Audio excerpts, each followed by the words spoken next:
सच्चिदानन्दरूपाय विश्वोत्पत्त्यादिहेतवे तापत्रय विनाशाय श्रीकृष्णाय वयम् अज्ञानतिमिरान्धस्य ज्ञानाञ्जनशलाकया चक्षुरुन्मीलितं येन तस्मै श्रीगुरवे नमः। यं प्रव्रजन्तमनुपेतमपेतकृत्यं द्वैपायनो विरहकातराजुहाव पुत्रेति तन्मयतया सर्वोऽभिनेदो तं सर्वभूतहृदयं मुनिमानतोऽस्मि। नारायणं नमस्कृत्य नरं चैव नरोत्तमं देवीं सरस्वतीं व्यासं ततो जयमुदीरये। ब्रज में भगवान अपनी मनोहर लीलाएं करते हुए सबके हृदय को अपने अधीन करते हुए, हर ब्रजवासी के हृदय में अपनी अमिट संस्कार राशि को छोड़ते हुए भगवान भांति भांति की लीलाएं करते हैं। 7 वर्ष की आयु उनकी हो गई है। ब्रज में गोकुल में रहे, फिर ब्रज में आए, वृंदारण्य में लीलाएं की। बहुत सारे असुरों का वध करते हैं, जो कि आध्यात्मिक जगत में हम लोगों के भीतर संस्कार रूप से हृदय देश में उन असुरों की उपस्थिति अध्यात्म में होती है, और अधिभूत और अधिदैव में भी उनकी उपस्थिति होती है। भगवान ने समष्टि में अवतार लिया है, इसलिए अधिभूत में जो असुर हैं, जो दुष्ट योनि में दुष्ट संस्कारों के कारण जिन्होंने वह शरीर प्राप्त किए, लेकिन उनके कोई महान पुण्य कर्म जरूर रहे होंगे, क्योंकि उनका वध स्वयं परमात्मा श्री कृष्ण ने किया, और परमात्मा के द्वारा वध किए जाने के कारण सभी असुरों की सदगति हो गई। जो भी असुर भगवान के हाथ से मारा गया उसको सदगति हो गई। कल हम लोग इस विषय पर थोड़ी चर्चा कर रहे थे कमरे में कि जो देव लोग हैं, जैसे नल, कुबर और मणिग्रीव हैं, और इस तरह से जो शापित देव योनि के लोग हैं, जैसे गजेंद्र है, ग्राह है, इन सभी ने अपने अपने लोगों की प्राप्ति करी। जो जिस लोक से आया था शापित होकर भगवान का स्पर्श पाया और फिर अपने ही लोक में वापस चला गया। लेकिन जो असुर हैं, उन असुरों ने किसी लोक में स्थान नहीं प्राप्त किया, एक परम सदगति प्रदान की भगवान ने उनको। और इसका प्रमाण पूज्य भैया ने दिया कि वो रामचरितमानस में जो वानर हैं, जो मारे गए हैं युद्ध में, तो उनसे प्रार्थना करते हैं भगवान से कि इन वानरों को पुनः भगवान जीवित कीजिए, तो भगवान अमृत की वर्षा करवा देते हैं। अमृत की वर्षा होने से जितने वानर हैं वो सब जीवित हो उठते हैं, लेकिन असुर कोई भी जीवित नहीं उठता, क्योंकि असुर जो हैं वो भगवान के हाथ से मारे गए और सदगति को प्राप्त हो गए, वो फिर लौट के नहीं आते, तो उनके शरीर वैसे ही पड़े रहते हैं। तो यह है भगवान की असीम करुणा कि अगर असुर योनि में भी पड़ा हुआ व्यक्ति, आसुरी भाव से ग्रस्त व्यक्ति भी भगवान के सन्मुख हो जाता है, और फिर वो भगवान से मारा ही क्यों न जाए, उसकी सदगति देवों की गति से भी बढ़कर होती है। यह भगवान की एक विशेष कृपा है। तो नारायण, इन्फेक्शन बड़ी जल्दी फैलते हैं, लेकिन आश्चर्य की बात यह है ज्ञान भक्ति का इन्फेक्शन बिल्कुल नहीं फैलता। जिस अवधूत परमहंस के पास है वो वहीं सिमट के रह जाता है, लिपटे रहो चपटे रहो, वो संक्रमित ही नहीं होता। लेकिन जुकाम जो है 1000 दरवाजे बंद कर लो फिर भी वो पहुंच जाता है। अगर भक्ति का इन्फेक्शन संक्रमण फैल जाए तो फिर क्या बात है। कोई महापुरुष, कोई भक्त आए और उसकी हवा, उसको छू के जो हवा बद्रीनाथ में बहे वो हम सब लोगों को भक्त बना दे तो क्या कहने। नारायण है बेटा, सब कुछ है, सारे उपाय हैं, सब उपाय रखें, ठीक है। अच्छा, तो इस तरह भगवान अपनी लीलाएं करते हैं, मधुर मधुर लीलाएं करते हैं। अब एक दिन भगवान जब प्रातः काल उठे तो देखते हैं बड़ी हलचल मची हुई है वृंदावन में, ब्रज में। सभी लोग व्यस्त हैं, आज उनकी तरफ कोई ध्यान ही नहीं दे रहा। सब लोग पूजा की तैयारी में लगे हुए हैं, पकवान बन रहे हैं, पूजा की सामग्री तैयार की जा रही है। यशोदा जी भी व्यस्त हैं, नंद बाबा भी व्यस्त हैं। अब भगवान की तरफ कोई ध्यान न दे इनको अच्छा तो लगता नहीं, वो तो तय बात है। तो अब क्या करें, तो पूछते हैं, नंद बाबा के पास गए, पूछे बाबा ये सब क्या हो रहा है, आज ये सब इतनी व्यस्तता क्यों है। तब नंद बाबा समझाते हैं कि आज हम लोग अपनी परंपरा से प्राप्त जो है वो पूजा करने जा रहे हैं, इंद्र का पूजन करना है। आज इंद्रदेव का पूजन होगा, इंद्र हमको वृष्टि करते हैं, फिर उससे अन्न होता है, फसलें होती हैं, इंद्र हमारे देवता हैं, आज उनका दिन है, हम उनका पूजन करने जा रहे हैं। तो भगवान थोड़ा इंद्र का अभिमान भी मर्दन करना चाहते हैं, और ये भी बताना चाहते हैं कि जब साक्षात मैं पहुंच जाऊं तो इधर उधर के देवों के लिए भटकना बंद कर दो। यह भी संदेश उसमें है। एक बार वृत्ति भगवान से उन्मुख हो जाए, भगवान के प्रति समर्पित हो जाए, फिर यह है देवादि का पूजन जो है वो परंपरा से प्राप्त हो तो ठीक है, लेकिन जो आस्था है वो स्थिर हो जानी चाहिए उस परमात्मा में जो इस सृष्टि का अधिष्ठान है। भगवान से एक बार संबंध बन जाए तो फिर जैसे महाराज से संबंध स्थापित हो जाए तो फिर उसके सहायकों से, मंत्रियों से, चौकीदारों से फिर कौन संपर्क रखना चाहता है।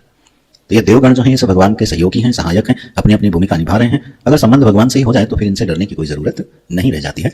ऐसा कुछ संदेश देना चाहते हैं भगवान। तो नंद बाबा के पास आए और समझाते हैं, अरे बाबा सब यहाँ अपने कर्मों का ही फल प्राप्त करते हैं, जो जैसा कर्म करता है उसको वैसा फल मिलता है, इसमें इंद्र की क्या भूमिका है। और ऐसी बुद्धि भ्रमित कर देते हैं कि नंद बाबा को लगता है हाँ ये कृष्ण तो बिल्कुल ठीक कह रहे हैं। और क्योंकि इससे पूर्व कृष्ण अपनी लीलाओं का, अपने ऐश्वर्य का प्रदर्शन कर चुके हैं, इसलिए अब नंद बाबा को उनकी बात सुनने में और मानने में कोई बहुत परेशानी नहीं हुई। हालांकि पूजा परंपरा से चली आ रही थी, लेकिन कृष्ण भगवान ने नंद बाबा को समझा बुझा के उपदेश दे करके पूजा से विनिर्मुक्त किया और बोले बाबा प्रत्यक्ष देव की पूजा करनी चाहिए। असल में इशारा अपनी ओर था उनका, प्रत्यक्ष देव की पूजा करनी चाहिए, प्रत्यक्ष को छोड़ के परोक्ष का पूजन उचित नहीं होता है, इसलिए आप इस पर ध्यान दो। बोले गोवर्धन हमारे प्रत्यक्ष देव हैं तो देखो कितनी जल की धाराएं वहां से फूटती हैं, कितनी वनस्पतियां और औषधियां आती हैं, कितने उसमें आश्रय स्थान हैं, कितनी औषधियां हैं। हमारे प्रत्यक्ष देव तो गोवर्धन ही है। अब हम लोगों को गोवर्धन की पूजा करनी चाहिए। कृष्ण भगवान की बात सब लोग मान लेते हैं, बड़ी आसानी से मान लेते हैं, क्योंकि अपने ऐश्वर्य का प्राकट्य किंचित कर चुके हैं। अब लो जी, इंद्र भगवान की पूजा रुक गई। सारी पूजा की सामग्रियां लेके छकड़ों पर, गाड़ियों पर लादी गई। गीत गाते हुए सारा ब्रज नंद बाबा के साथ कृष्ण की अगुवाई में चला जा रहा है गोवर्धन की तरफ। गोवर्धन पहुंचते हैं भगवान और फिर साक्षात गोवर्धन की पूजा करते हैं। बढ़िया पूजा करवाई है वेदज्ञ ब्राह्मणों से, और सभी ब्रजवासियों में आस्था उत्पन्न करने के लिए भगवान उसी गोवर्धन में प्रविष्ट हो जाते हैं, और प्रविष्ट होकर के जो भोग अर्पित किया जा रहा है उसका भक्षण करने लगते हैं। तब तो ये जो अपने गोप ग्वाल वाले हैं, गोप हैं, बड़े प्रसन्न हुए। सब स्त्रियां प्रसन्न हो गई। अरे ऐसा देवता तो देखा नहीं जो साक्षात भोग लगाने पर भोजन कर लेता है। लेकिन थोड़ी देर में उनकी खुशी जो है कम पड़ने लगी, क्योंकि गोवर्धन का पेट भर ही नहीं रहा। जितनी सामग्री गई है बस वो आने दो। अब ग्वालों ने कहा, कृष्ण ये कौन से देवता की पूजा करवा रहे हो? ये तो हमारे खाने भर का प्रसाद भी छोड़ने के मूड में नहीं दिख रहा। बड़े विचित्र देवता का पूजन करवा रहे हो। भगवान मुस्कुरा देते हैं, भक्षण रुक जाता है, और भगवान फिर सभी लोग प्रसन्न हो जाते हैं। विधिवत गोवर्धन की पूजा अर्चना करते हैं, लौट के आते हैं। इसके बाद जो है गोवर्धन महाराज का पूजन संपन्न होता है। सब प्रसन्न होकर वापस आते हैं। ब्रज में तो रोज ही उत्सव मनाया जा रहा है। उत्सव विशेष आ जाता है तो उस दिन और उसकी महिमा बढ़ जाती है। भगवान, लेकिन जब यह बात इंद्र तक पहुंची कि हमारा पूजन बंद कर दिया गया है, तो अभिमानी इंद्र को सहन नहीं हुआ, क्योंकि वो भगवान कृष्ण को एक दैवी है, मायावी बालक समझता है। तो इंद्र तो स्वयं मायावी है, तो उनको लगा कि यह मनुष्य थोड़ा मायावी क्या हो गया, थोड़ी शक्तियों का इसने अर्जन क्या कर लिया, मेरा तिरस्कार करने लगा। अभी मैं इन समस्त ब्रजवासियों को दंडित करता हूँ। इस क्रोध से भर के, अभिमान से भर के इंद्र ने आज्ञा दी अपने सांवर्तक मेघों को, जो प्रलय के समय अपना कार्य करते हैं, कि बोले जाओ अपनी महिमा दिखाओ।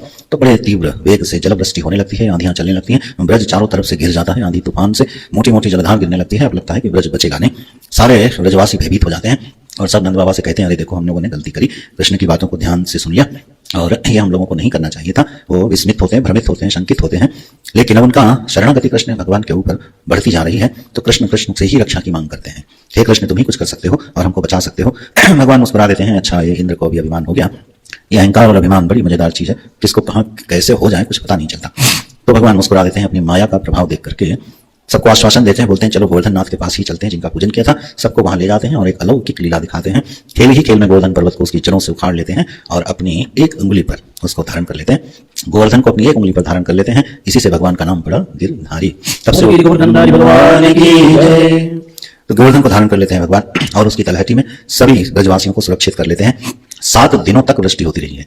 इंद्र ने 7 दिनों तक परिश्रम किया है पूरे ब्रज को मिटा देने का, और सारे ब्रजवासी यहाँ आनंद से एक जगह एकत्रित हो गए हैं। और उन 7 दिनों में भी वहां हास परिहास और उत्सव होता है। चारों तरफ संकट घिरा हुआ है, लेकिन ब्रजवासियों का हृदय कभी वो संकट से बहुत देर तक संकटग्रस्त नहीं होता। कोई ब्रजवासी बहुत चिंता नहीं करता है, बहुत दुखी नहीं होता है। कृष्ण का साथ जब साथ में हो तो दुख कहां से आएगा। कोई भी चिंता और संताप भगवान के भक्तों को छू नहीं पाता। तो उसी ब्रज की तलहटी में समानंद से निवास करते हैं। संत लोग थोड़ा परिहास करते हैं कि गोपों ने कहा कि कृष्ण तुम अब थक गए होगे, हम अपनी लाठियां लगाते हैं इसके नीचे, तुम थोड़ी देर आराम कर लो। भगवान ने कहा अभी ऐसा रहने दो, ये लाठियां तुम्हारा ये बोझ सहन नहीं कर पाएंगी। बोले अरे कृष्ण, जब तुम्हारी एक उंगली इसके बोझ को सहन कर सकती तो हमारी लाठी क्यों नहीं सहन कर सकती। भगवान ने कहा अच्छा देख लो लगा के। तो गोपों ने अपनी अपनी लाठियां निकाली। बड़ी मजबूत लाठियां होती हैं हीरों के पास। वो लाठियां लगाई और गोवर्धन को धारण करने के लिए लगाई, और भगवान ने जैसे ही अपने उंगली का स्पर्श हटाया, सारी लाठियां तड़ तड़ करके टूटने लगी। हे कृष्ण रक्षा करो, ऐसे कह के सब भगवान के चरणों में गिर जाते हैं। भगवान फिर से गोवर्धन को धारण कर लेते हैं। ये उपकथाएं बड़े मन को आह्लाद भी प्रदान करती हैं, शिक्षा भी देती हैं कि जीवन का गोवर्धन तो भगवान ने उठाया है। अपनी लाठियां आप लगाओ और चाहे न लगाओ, ये आपके ऊपर। अपने मन को संतोष देना हो तो अपनी अपनी लाठियां लगाए रहो, गोवर्धन को संभाले रहो। लेकिन गोवर्धन संभाला जा रहा है प्रभु से, वो हमारी आपकी लाठियों से नहीं संभलता। जीवन की जो यात्रा है और इस समस्त ब्रह्मांड की जो व्यवस्था है, वो सत्स्वरूप परमात्मा अपनी अनिर्वचनीय माया से इसको संभाल के रखे हुए हैं। जब इस पर गहन विचार करेंगे भक्त लोग, तो ये पाएंगे कि हमारा और आपका निजी कोई अस्तित्व वास्तव में नहीं है। यह शरीर, मन, बुद्धि, संस्कार, इसका अभिमानी और यह पूरी इसके सामने भोग्य सृष्टि, ये सब की सब एक सत्ता का अब बिल्कुल माइक रूपांतरण है, या यूं कहो भगवान की लीला का रूपांतरण है। हमारा होना, आपका होना, हमारा यहाँ बैठ के कथा सुनाना, आपका बैठ के कथा सुनना, नदी धाम में रहना, ये सब का सब पूरे सृष्टि की व्यवस्था एक निश्चित विधान से बंधी हुई चलती चली जा रही है। उसमें हमारी और आपकी लाठियों का कोई अस्तित्व है नहीं। मन को संभालने, संतोष देने के लिए लगाना है तो लगाए रहो। और जब हमको अभिमान हो जाता है कि लाठी, ये गोवर्धन हमारी लाठी से टिका है, तो भगवान अपना हाथ थोड़ा हटा के दिखा देते हैं कि देखो तुम्हारी लाठी से टिका है कि हमारी कृपा से टिका है। वही अभिमान की लाठियां हैं जो कई बार भ्रम पैदा करती हैं कि हम अपने जीवन के व्यवस्थापक हैं। ऐसा कहीं कुछ होता नहीं है। ये बड़ा ऋषियों की बड़ी अद्भुत खोजें हैं जीवन के संबंध में। जीवन का जो दर्शन है, अगर ऋषि की आंख से देखे तो जगत कुछ और दिखता है। अपने इस अभिमानी की आंख से, अहंकारी की आंख से जब कोई इस जगत को देखता है तो बिल्कुल अलग उसको ये जगत दिखाई देता है।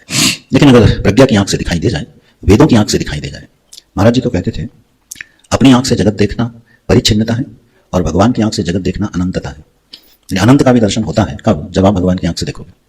हमारी भक्त संज्ञा भी कब पड़ती है? जब हम जगत को प्रभु की आंख से देखते हैं, तभी हमारी संज्ञा भक्त पड़ सकती है। जैसे भगवान इस जगत को सुहृद की दृष्टि से देखता है। परमात्मा इस जगत का विरोधी नहीं है, परमात्मा इस जगत का द्वेषी नहीं है, परमात्मा इस जगत का सुहृद है, संस्थापक है, मित्र है, प्रिय है, आनंद है, प्रेमी है। ये भगवान की आंख से जगत दिखता है। जब हम अपनी आंख से दिखते हैं ये जगत हमसे भिन्न है, हमारा भोग्य है, भोगने के लिए मिला है, ये हमारा दुश्मन है, ये हमारा मित्र है, ये हमसे प्रेम करता है, वो हमसे द्वेष करता है। ये किस आंख से जगत को देख रहे हैं? ये अहम की आंख से, अहंकार की आंख से जगत को देख रहे हैं। यही अहम जब शरणागत होता है, भगवान के चरणों में नतमस्तक होता है, भगवान के भक्तों का जीवन दर्शन पढ़ता है, सुनता है, देखता है, तब धीरे धीरे उसकी यही आंखें, यही मन और यही अहंकार भगवान की जैसी आंख होती है वैसे जगत को देखने लगता है। वो सबका प्रिय हो जाता है, सबसे प्रेम करना चाहता है, जगत को भगवान की विग्रह समझ के उसकी सेवा करना चाहता है, जगत को भोगना नहीं चाहता। भक्त की दृष्टि में और महापुरुष की दृष्टि में और एक संसारी की दृष्टि में बड़े मौलिक अंतर होते हैं। रहते दोनों इसी जगत में हैं, रहते दोनों इसी शरीर में हैं, व्यवहार दोनों इसी शरीर से करते हैं, लेकिन मूल में कहीं गहरे में बहुत अंदर एक क्रांति घटित हो चुकी हुई होती है। वो जब इस जगत को देखता है तो परमात्मा का विग्रह देखता है और सेवा करना चाहता है, वो कुछ कंट्रीब्यूट करना चाहता है। देवहितम विषेम देवहितम यदायो, ये ऋषि की मांग है। भद्रम कर्णेभिः शृणुयाम देवाः भद्रम पश्येमाक्षभिर्यजत्राः स्थिरैरङ्गैस्तुष्टवांसस्तनूभिः विषेम देवहितं यद् आयुः यद्मम आयुः तद् देवहितं विषेम न तु भोगहितं न तु विषयहितं न तु विषयरमणम्। जगत किस लिए है? भोगने के लिए, शासन करने के लिए, प्रभुता जमाने के लिए, गुलाम बनाने के लिए नहीं। ये जगत मेरे ईश्वर का विग्रह है, ये सेवा के लिए है, ये प्रेम के लिए है। जब इस दृष्टि से कोई अपने जीवन को देखने लगता है तब उसके अंतर मन का जो आह्लाद है, शांति है, समाधियां हैं, गांधीर्य है, वो बड़ा विलक्षण हो जाता है। यही बात भगवान अपनी लीलाओं से संदेशों को देते हैं। जो भी भगवान क्रिया करते हैं, लीला काल में लीलाएं करते हैं, कुछ ना कुछ सिखाते हैं। संसारी को भक्त बनाते हैं, अहंकारी को निरहंकारी बनाते हैं, अभिमानी को निराभिमानी बनाते हैं, कठोर को कोमल बनाते हैं। यही उनकी लीलाओं का अंतर्दृष्टि है। तो वो जो लाठियां हैं वो हमारी आपकी नहीं है, वो मालिक ने इस जीवन को संभाल के रखा है। उनकी छाया में वैसे ही आनंद में रहना चाहिए जैसे ब्रजवासी गोवर्धन की छाया में आनंद से बैठे हैं। बाहर विप्लव मचा हुआ है, वृष्टि हो रही है, प्रलय जैसी वृष्टि हो रही है, और ब्रजवासी आनंद मंगल से गीत गा रहे हैं, उसके नीचे बैठ पिकनिक चल रही है, भोज चल रहा है। ऐसा है, प्रलय के बीच में भी जो आनंद में रहे ना, वही तो भगवान का साथी है। ऐसे भगवान ने लीला करी। इंद्र का अभिमान टूटता है, वो समझ जाता है कि हमने क्या देसी भाषा में बोले, गलत जगह पंगा ले लिया है। पंगा गलत जगह ले लिया, समझ आता है। फिर आता है गोमाता को, कामधेनु को साथ में लेके आता है, कल्पवृक्ष भी आते हैं, भगवान को प्रणाम करते हैं। इंद्र ने बड़ा अच्छा काम किया, भगवान का अभिषेक कर डाला। सारे तीर्थों का, सारे समुद्रों का जल मंगाया है, अभिषेक किया भगवान का। स्वयं कामधेनु ने अपने अमृतमयी दुग्ध धारा से भगवान का अभिषेक किया है, उनको प्रणाम किया। और भगवान का एक बड़ा प्रसिद्ध नाम हुआ, वो इंद्र ने दिया, क्या? गोविंद। ये गोविंद नाम जो है वो इंद्र का दिया हुआ है। दामोदर नाम समझ लो यशोदा मैया ने दिया, दामोदर नाम यशोदा जी का दिया हुआ है। गोविंद नाम बड़ा मधुर नाम है, गोविंद। हमारे गुरु जी को नाम बहुत प्रिय था, इसीलिए ये कीर्तन वो गाया करते थे, जय जय गोविंद जय हरि गोविंद। हमें गाना नहीं आता, फिर भी मैं गाता जरूर हूँ। स्वर से क्या लेना देना, थोड़ा नाम स्मरण तो हो ही जाता है। गोविंद नाम इंद्र ने दिया, क्यों? क्योंकि इंद्र है विषयी, इंद्र है विलासी और भोगी। गोविंद का अर्थ होता है गवाम इंद्रियाणाम विंदति यह सह गोविंदः तम गोविंदम नमाम्यहम्। जो अपनी इंद्रियों को जीत के रखता है उसका नाम गोविंद है। इस तरह से गोविंद नाम पड़ा है। बोलो राधे गोविंद भगवान की, कुमार कृष्ण भगवान की। इंद्र सुरर्षिभिः साकं नोदितो देवमातृभिः अभ्यसिंचद्दाशार्ह गोविंद इति चाभिधातु। भगवान ने गोवर्धन धारण की लीला करी। अब तो सारे ब्रजवासी बिल्कुल समझ गए, ये बालक कोई साधारण बालक नहीं है।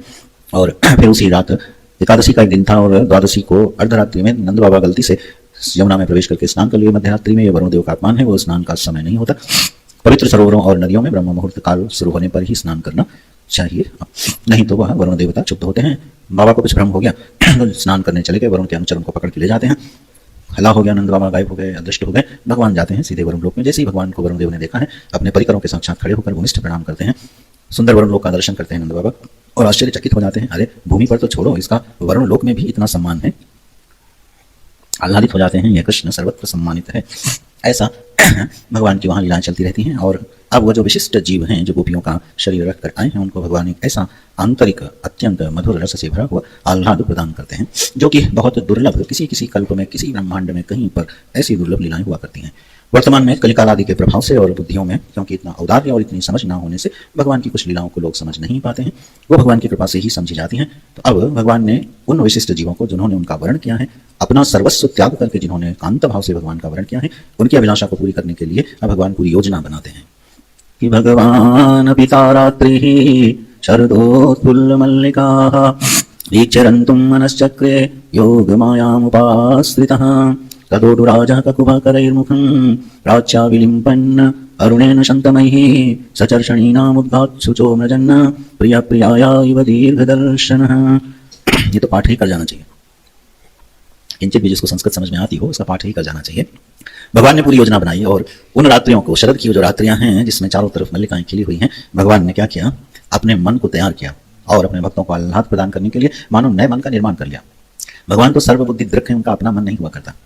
सर्वबुद्धि के साक्षी भगवान का अपना व्यक्तिगत मन नहीं होता है, भक्तों के मन का प्रतिफलन ही उनका मन बन जाया करता है। तो अपनी उन गोपियों के रमण के लिए उनका मन उन्होंने तैयार किया, योग माया का आश्रय लिया। बोले आज तुम्हारी जरूरत है, अपना कार्य करो, सेवा प्रदान करो। प्राची दिशा में, पूर्व दिशा में चंद्रोदय करवाते हैं।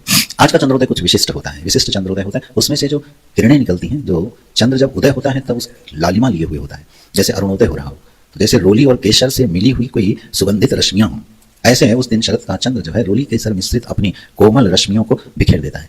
भगवान अपने आनंद को चंद्रमा में भरते हैं, विशिष्ट आनंद को चंद्रमा में भरते हैं, यमुना में भरते हैं, पुलिन में भरते हैं, वनराजियों में भरते हैं, उपवन में भरते हैं, उस निशीथ मध्य रात्रि में भरते हैं, नव गगन मंडल में भरते हैं। चारों ओर अपने उस विशिष्ट आनंद का विस्तार पहले करा देते हैं पूरी प्रकृति में और उस प्रकृति को अत्यंत मधुर आनंद रूप ही कर देते हैं, अपना स्वरूप ही मानो बना देते हो। अब वो यमुना का पुलिन तट है जो चंद्रमा की कोमल रश्मियों से थोड़ा थोड़ा सा चमक रहा है। यमुना जी की जो लहरें हैं वो कोमल कोमल भावों से भगवान का चरण स्पर्श करके लौट जाती हैं, धीरे से आती हैं, भगवान के नख का, पाद नख का स्पर्श करती हैं, चली जाती हैं। इस तरह से प्रकृति को रंजित कर दिया भगवान ने।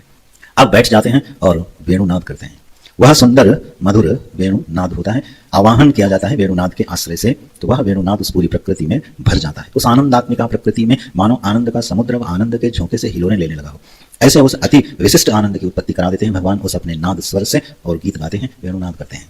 वो सुनाई देता है ब्रज गोपियों को।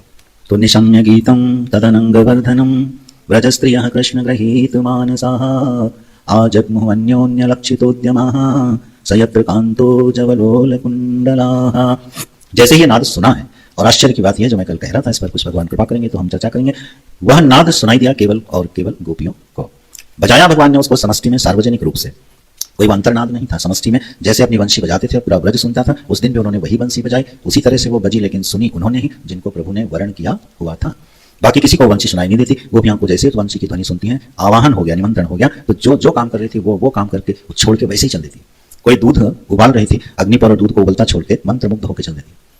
कोई अपने पति की सेवा कर रही है, वैसी सेवा छोड़ के चल देती।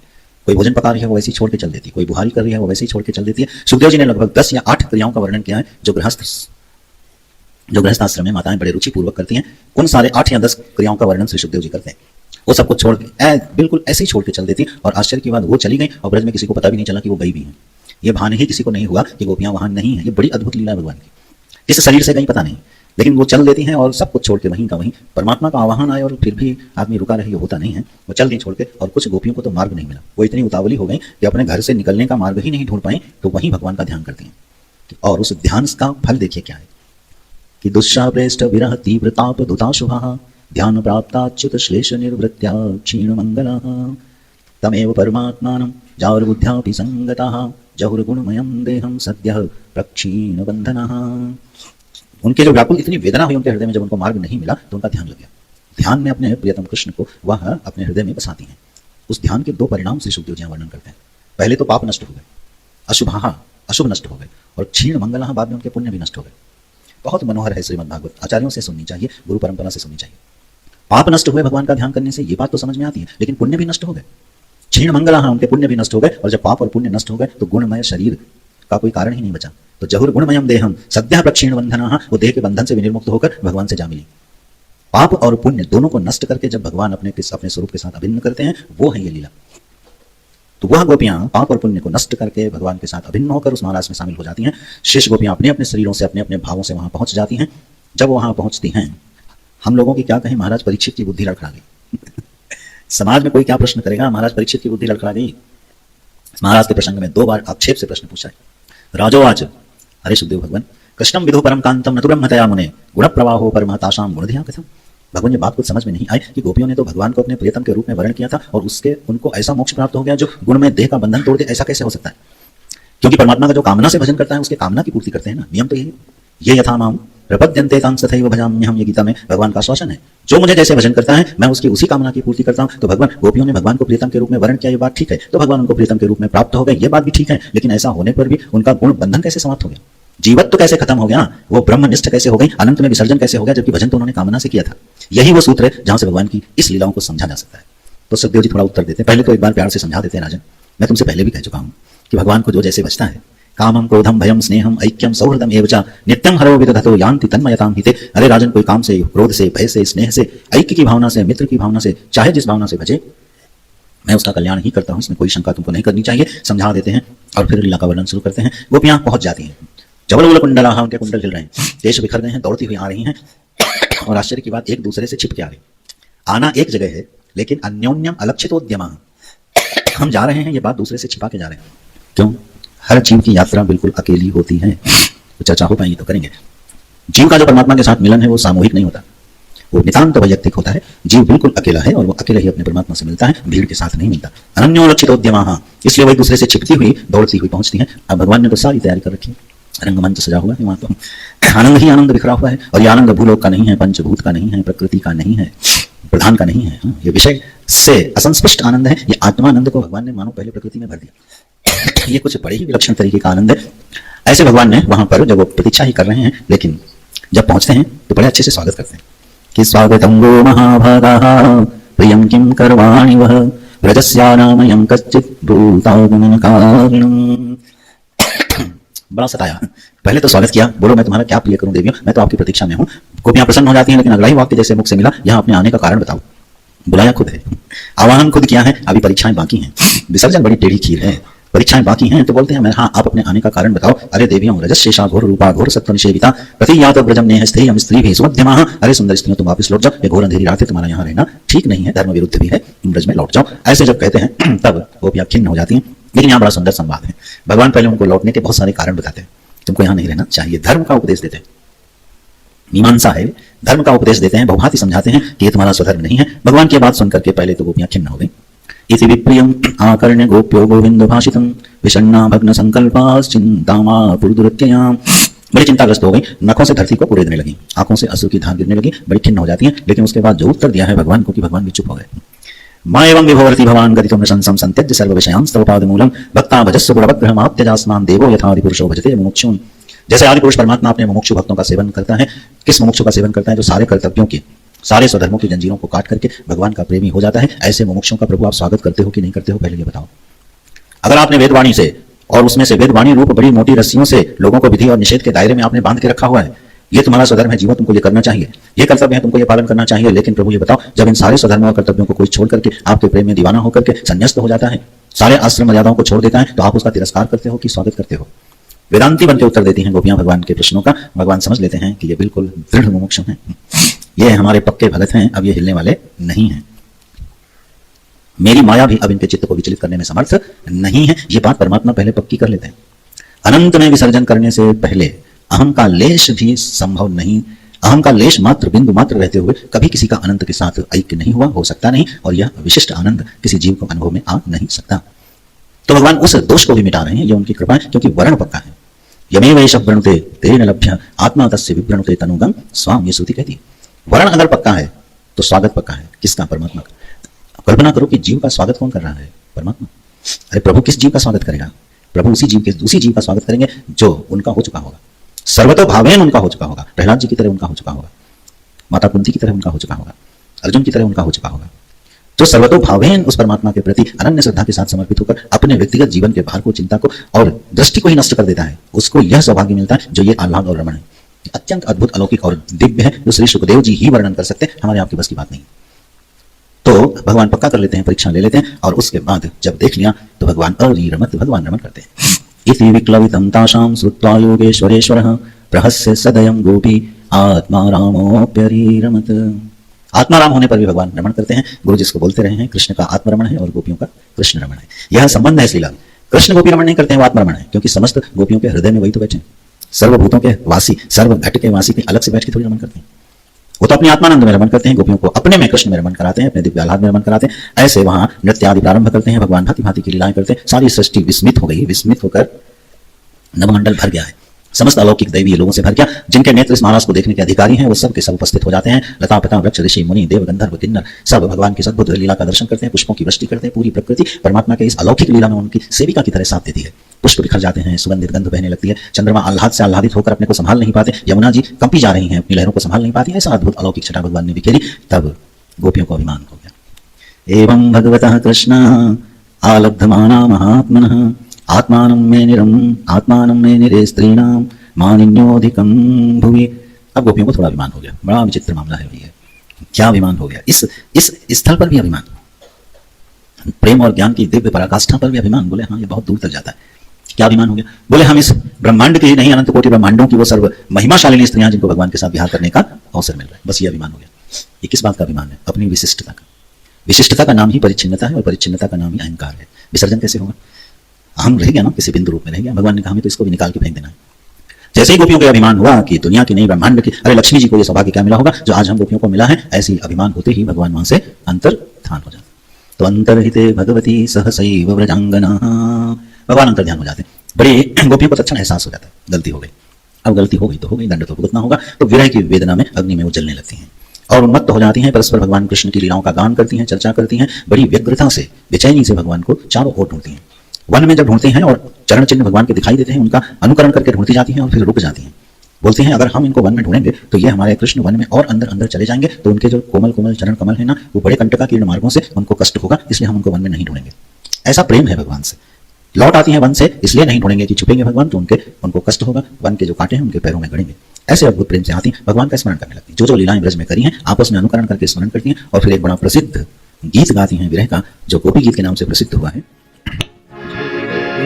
वेदिकं जन्मना व्रज सयदयेया ससुतरी करिकदेशता ईचुतारता वरिविकास स्वामिजी सरलुवास साधुनाथ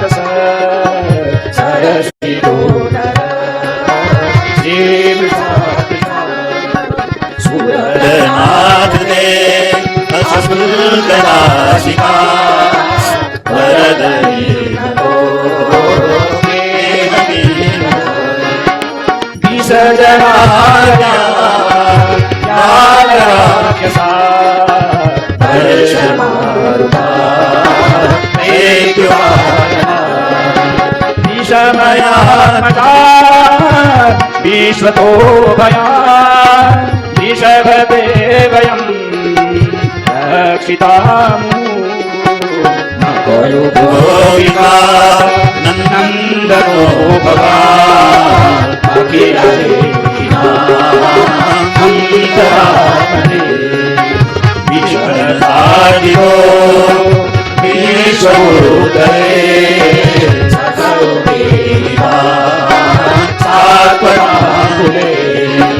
विरजिता भयं विष्णुयते चरणपीषां संसृतेर्भया सरोहं कान्तदावनं शिरसि देविना श्रीकरं व्रजजनादिहं वीरयोषिता निजजनस्मय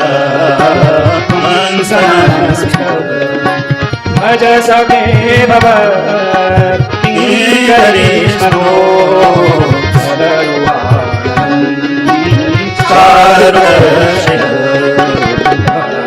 सदरुवादेहिनां पापकर्षणं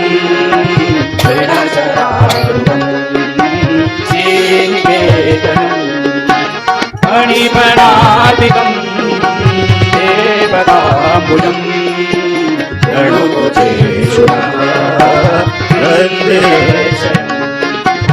मधुरया गिरा कल्कुमाख्यया उदमनोमया पुष्करे जनविधिकरीषिमा धीरमूयते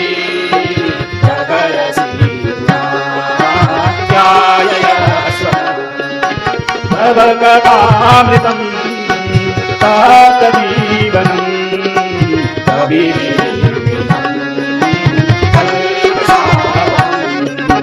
शिवमङ्गलं श्रीमदाततं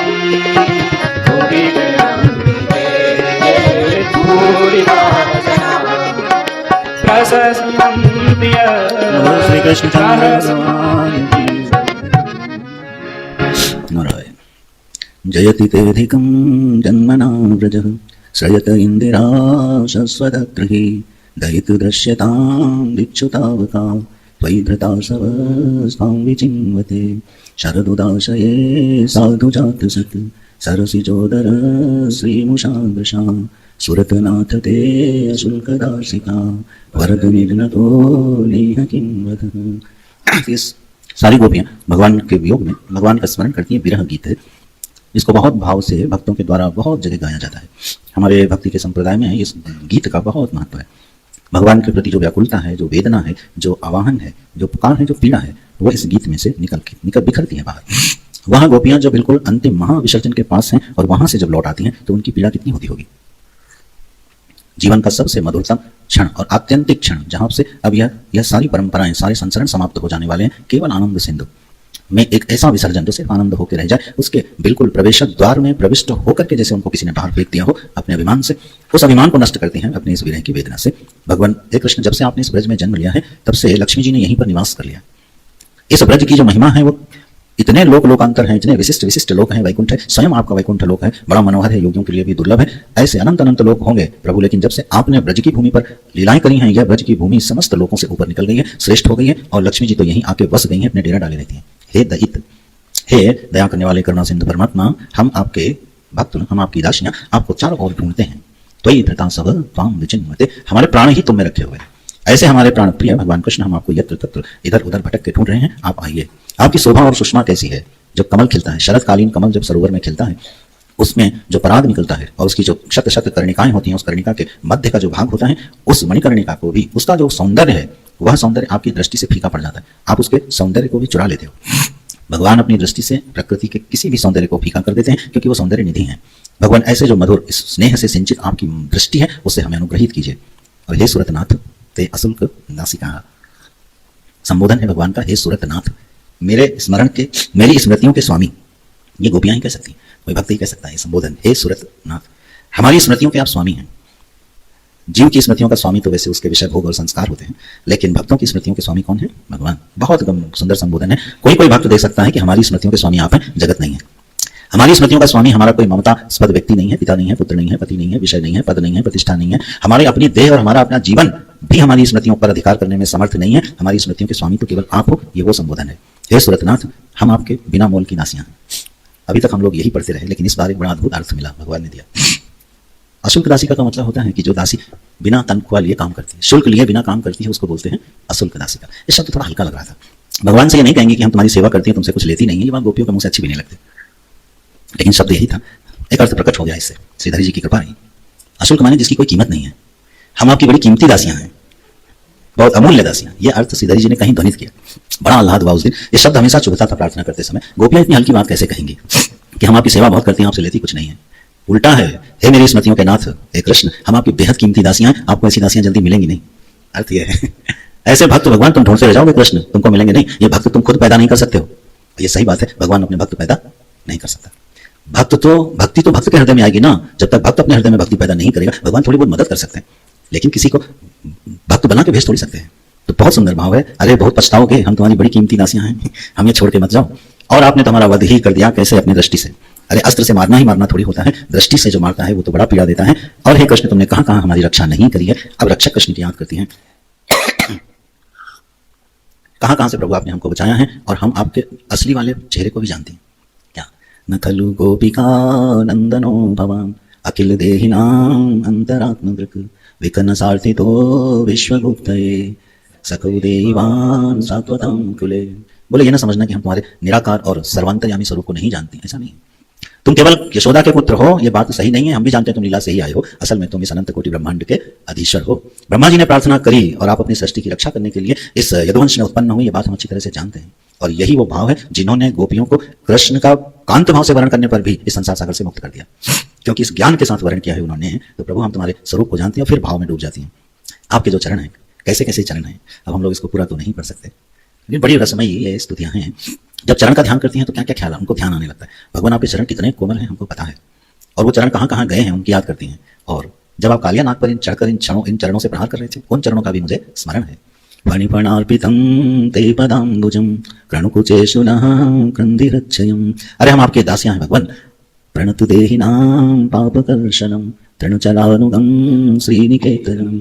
अरे लक्ष्मी जिन चरणों की दीवानी रहती हैं, आपके चरण कमल पखारती रहती हैं, सेवा करती रहती हैं। ये वही चरण कमल हैं जो ब्रज में ऐसे ही जंगलों में भ्रमण करते रहते हैं, गौ के पीछे घूमते रहते हैं। इन चरण कमलों का जिसने सहारा ले लिया ना, उसका तो संसार सागर से पीछा ही छूट जाता है। ऐसे चरण कमल हमको दर्शन दो भगवान। एक बड़ी प्यारी मांग करी है, कर सरोरुहं कांत कामदम शिरसि देहिनः श्रीकरग्रहम्। बोले अपने जो हाथ है ना, हस्त, भगवान अपने हाथ हमारे सिर पर रख दो। ये तो उन्होंने लक्ष्मी जी पर भी नहीं रखे आज तक। जहां तक मुझे स्मरण है, सिर पर हाथ केवल भगवान ने प्रहलाद जी के रखा है। जो मुझे स्मरण आ रहा है, कम से कम भागवत जी के भक्तों का ब्रह्मा जी से हाथ मिलाया था करस प्रसन्न, लेकिन प्रहलाद जी के सर पर भगवान ने हाथ रखा था। और प्रहलाद जी ने कहा कि मैं इतना भाग्यशाली हूं कि ये हाथ आपने तो आज तक लक्ष्मी जी के सिर पर भी नहीं रखे, और उन हाथों को आज आपने मेरे मस्तक पर पधरा दिया है। तो वही प्रार्थना करती हैं कि भगवान प्रकट हो और आप हमारे सिर पर अपना हाथ रखें। बड़ी मीठी मीठी बातें करने में एक्सपर्ट हैं आप। मधुरया गिरा वल्गुवाक्यया बुध मनोज्ञया पुष्करेक्षण विधि करीरिमा वीरमुह्यति अधर सीधुना प्यायस्वनः। मुझे मालूम है कि आपको बातें बनाना बहुत आता है। मधुरया गिरा वल्गुवाक्यया बुध मनोज्ञया, बड़े बड़े विद्वान जो है ना वो भ्रमित हो जाया करते हैं आपकी वाणी सुन के प्रभु, और उन्हीं के द्वारा ये समझी भी जाती है। हम गांव की गंवार ग्वालियां आपकी ये भाषाएं कहाँ से समझेंगी। ऐसे मीठी मीठी वाणी बोलने वाले भगवान पुष्कर एक क्षण। आपका देखना कैसा है, जैसे कमल को देख करके शीतलता आती है, ऐसे भगवान जिसको देखते हैं उसका हृदय शीतल हो जाता है। पुष्कर एक क्षण, कमल के सदृश आपका ईक्षण है। जिस तरफ आप दृष्टि डाल देते हो उसका हृदय शीतल हो जाता है, आनंदित और आह्लादित प्रमोदित हो जाता है, और ऐसे आनंद को छू लेता है जो उसने कभी जगत में अनुभव ही नहीं किया होगा। ऐसे बड़ी मधुर मधुर प्रार्थना करके एक बात बोलती हैं, तव कथामृतं तप्त जीवनम कविभिरीडितं कल्मषापहं श्रवणमंगलं श्रीमदाततं भुवि गृह्णन्ति ते भूरिदा जनाः। तव कथामृतं तप्त जीवनम ईडितं कैः कविभिः। जो विद्वान, जो ज्ञानी लोग हैं, जो भक्त लोग हैं, वो आपकी स्तुतियां गाते हैं, और वो जो स्तुतियां गाते हैं वह आपकी गाई हुई स्तुतियां जिसके कान में पड़ती हैं और हृदय तक पहुंच जाती हैं, उसके हृदय के कलमश को धो देती हैं। ये आपके बारे में चर्चा करने का फल है। आपका जो कथामृत है, वो ये जो जीवन अधिदैव अधिभूत अध्यात्म त्रितापों से संतप्त है।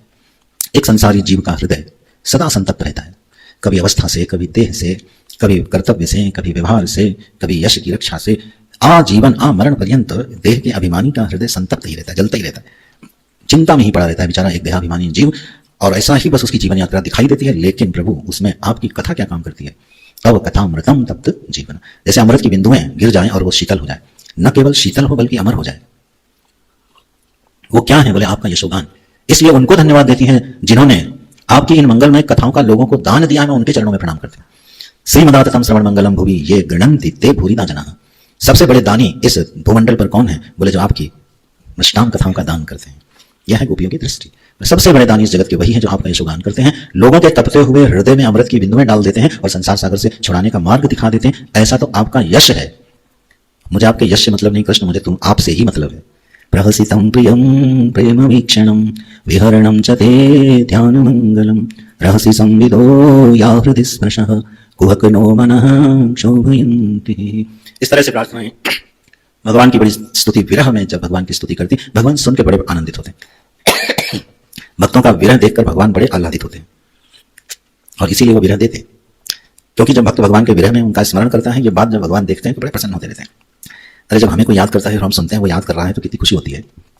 भगवान ये अच्छी तरह जानते हैं कि हम इनसे थोड़ा दूर दूर रहेंगे तो ये हमें ज़्यादा याद करेंगे, इसलिए वो विरह दिए रहते। तो ऐसे भगवान का स्मरण करते हैं, और जब भगवान ने देखा कि अब ये अपने शरीर को संभाल नहीं पाएंगे, अब यह शरीर त्याग देंगे, तब भगवान उनकी विरह वेदना से प्रसन्न हो गए। जो अहम का लेश था उसको जला डाला। इस तरह से भगवान ने उस अहम के आखिरी लेश को भी, कण को भी जला डाला, गोपियों को बिल्कुल निर्मल और पवित्र बना दिया है, और तब उनके बीच भगवान प्रकट हो जाते हैं। चितासामाविर्भूत चौरिः सत्यमान मुखाम्बुजः स्मयमान मुखाम्बुजः पीताम्बरधर सृग्वी साक्षान् मन्मथ मन्मथ। कामदेव को विलज्जित कर देने वाले भगवान अपने सर्वांग सौंदर्य के साथ गोपियों के मध्य में प्रकट हो जाते हैं। गोपियां आह्लादित होती हैं, भगवान के साथ विहार होती। लेकिन इससे पहले एक छोटा सा सत्संग है, बड़ा दिव्य सत्संग हुआ होगा, मैं अति संक्षेप में बोलता हूँ। भगवान जब आगे तो गोपियां भी थोड़ी नाराज हैं, किस बात से कि आप छोड़ के चले क्यों गए थे। समझाने का ये भी तरीका तो हो सकता था कि सत्संग करते और उपदेश देते और बताते कि देखो ये अभिमान करना ठीक नहीं होता, तो क्या हम लोग नहीं समझ पाते, ये अदृष्ट होने की क्या जरूरत थी। तो थोड़ा इसमें मान, थोड़ा सा नाराजगी है, तो अब सत्संग होता है। और क्या जबरदस्त सत्संग है। उस सत्संग भवन कैसा, यमुना जी का पुलिंग ही सत्संग स्थली है। गोपियों ने अपनी चुनरियां बिछा दी हैं, वो दरी होगी, आसन सज गया भगवान का, भगवान बैठ जाते हैं, चारों तरफ से गोपियां उनको घेर लेती हैं, चंद्रमा की मधुर मधुर वो रश्मियां सबको आलोकित कर रही हैं। अब यह भी एक सत्संग होता है। क्या पूछा है भाई गोपियों ने कि भजतो नु भजन्ते का एक एतद् विपर्ययम् नो भयांश्च भजन्ते का एतन्नो ब्रूहि साधु भोः। बोले कृष्ण अच्छा एक बात बताओ कि आप हमको किस प्रकार का प्रेम करते हो। बोले क्या, कुछ प्रश्न को स्पष्ट करो जरा। बोले प्रश्न यह है, भजतो अनुभजन्ति एक। कुछ लोग ऐसे होते हैं जो प्रेम करने वालों से प्रेम करते हैं। बोले ठीक। बोले एक एतद् विपर्ययम्, कुछ ऐसे होते हैं प्रेम करने वालों से भी प्रेम नहीं करते हैं, और कुछ ऐसे होते हैं जो प्रेम नहीं करने वालों से भी प्रेम करते हैं। बोले आपका प्रेम कैसा है, इन तीन में से आपका प्रेम कैसा है। एक प्रेम करने वालों से प्रेम करता है, ठीक, एक प्रेम नहीं करने वाले से भी प्रेम करता है, और एक प्रेम करने वाले से भी नहीं करता। ये तीन कैटेगरी बना के गोपियां पूछती हैं आप बताओ आप हमसे किस तरह का प्रेम करते हैं। भगवान ने कोई सीधा उत्तर तो देना नहीं है, उनके प्रश्न में से ही उत्तर निकाल देते हैं। बोले देखो जो तुमने पहला वाला कहा है, मिथो भजन्ति ये सख्या स्वार्थैकान्तोत्यमाहिते न तत्र सौहृदम धर्मः स्वार्थार्थम तद्दिनान्यथा। बोले जो पहला वाला है इसको तो तुम प्रेम की संज्ञा ही मत दो, पहले में रिजेक्ट। प्रेम करने वाले से प्रेम करना और नहीं करने वाले से नहीं करना, बोले तो सौदेबाजी है। ये भगवान के वचन सुना रहा हूं आपको, अपना अपना हृदय देख लेना। बोले तो स्वार्थ है, स्वार्थैकान्तोत्यमाहिते, ये तो स्वार्थ है, लेन देन है, ये व्यापार है, इसका नाम प्रेम नहीं होता। क्या प्रेम करने वाले से प्रेम करो और नहीं करने वाले से नहीं करो। हम सारे के सारे ये पहले वाले में ही आउट। 99% मनुष्य का समाज प्रेम की इसी परिभाषा में जीता। इसका मतलब वो प्रेम जानता ही नहीं, व्यापार जानता है, प्रेम नहीं जानता है। भगवान ने एक ही झटके में पूरा अलग कर दिया सबको। इसको तो तुम प्रेम नाम ही ना दो। और फिर बोले अच्छा जो प्रेम नहीं करने वाले से भी प्रेम करता है देवियों, वो कौन है पता है, वो है सुहृद, वो है माता पिता, वो है तुम्हारा गुरु, वो है तुम्हारा ईश्वर। ये कैटेगरी भगवान ने बनाई किसकी, जो प्रेम नहीं करने वाले से भी प्रेम करता है। सबसे पहला तो ईश्वर है। हम प्रेम करें अथवा न करें, अंतर्यामी हमारे कल्याण की आकांक्षा कभी छोड़ता नहीं है, क्यों वो सुहृद है। सुहृदम सर्वभूतानां ज्ञात्वा माम शांतिम, बहुत बड़ा वचन है गीता जी का। भोक्तारम यज्ञ तपसाम सर्वलोक महेश्वरम सुहृदम सर्वभूतानां ज्ञात्वा माम शांतिम लिक्षति। गीता में भगवान ने कहा है कि मुझे इतने इतने तरह से लोग जानते हैं, लेकिन जो मुझे सुहृद जानता है वो सुहृद जानते ही शांत हो जाता है, उसकी बुद्धि बिल्कुल स्थिर और शांत हो जाती है। ईश्वर का प्रेम कैसा है, ईश्वर इस बात की अपेक्षा नहीं करता कि आपने उससे प्रेम किया अथवा नहीं किया, वो आपका कल्याण चाहता है। जगत में यह संबंध दो जगह दिखाई देता है, गुरु में, और तीसरे नंबर पर अगर आप कह सको तो माता में, माता पिता में किसी अंश में प्रेम दिखाई देता है। बालक कितना भी उद्दंड हो, लेकिन जीवन के आखिरी सांस तक माता का हृदय उसके कल्याण की आकांक्षा से भरा रहता है। तो देवियों ये प्रेम तो इस तरह का है जो प्रेम नहीं करने वालों से भी प्रेम कर लेते हैं। और बोले प्रेम करने वालों से जो नहीं करता है, यह आक्षेप किसके ऊपर जाना था। गोपियों ने बड़े घुमा के पूछा है, तीन में से एक बताना है।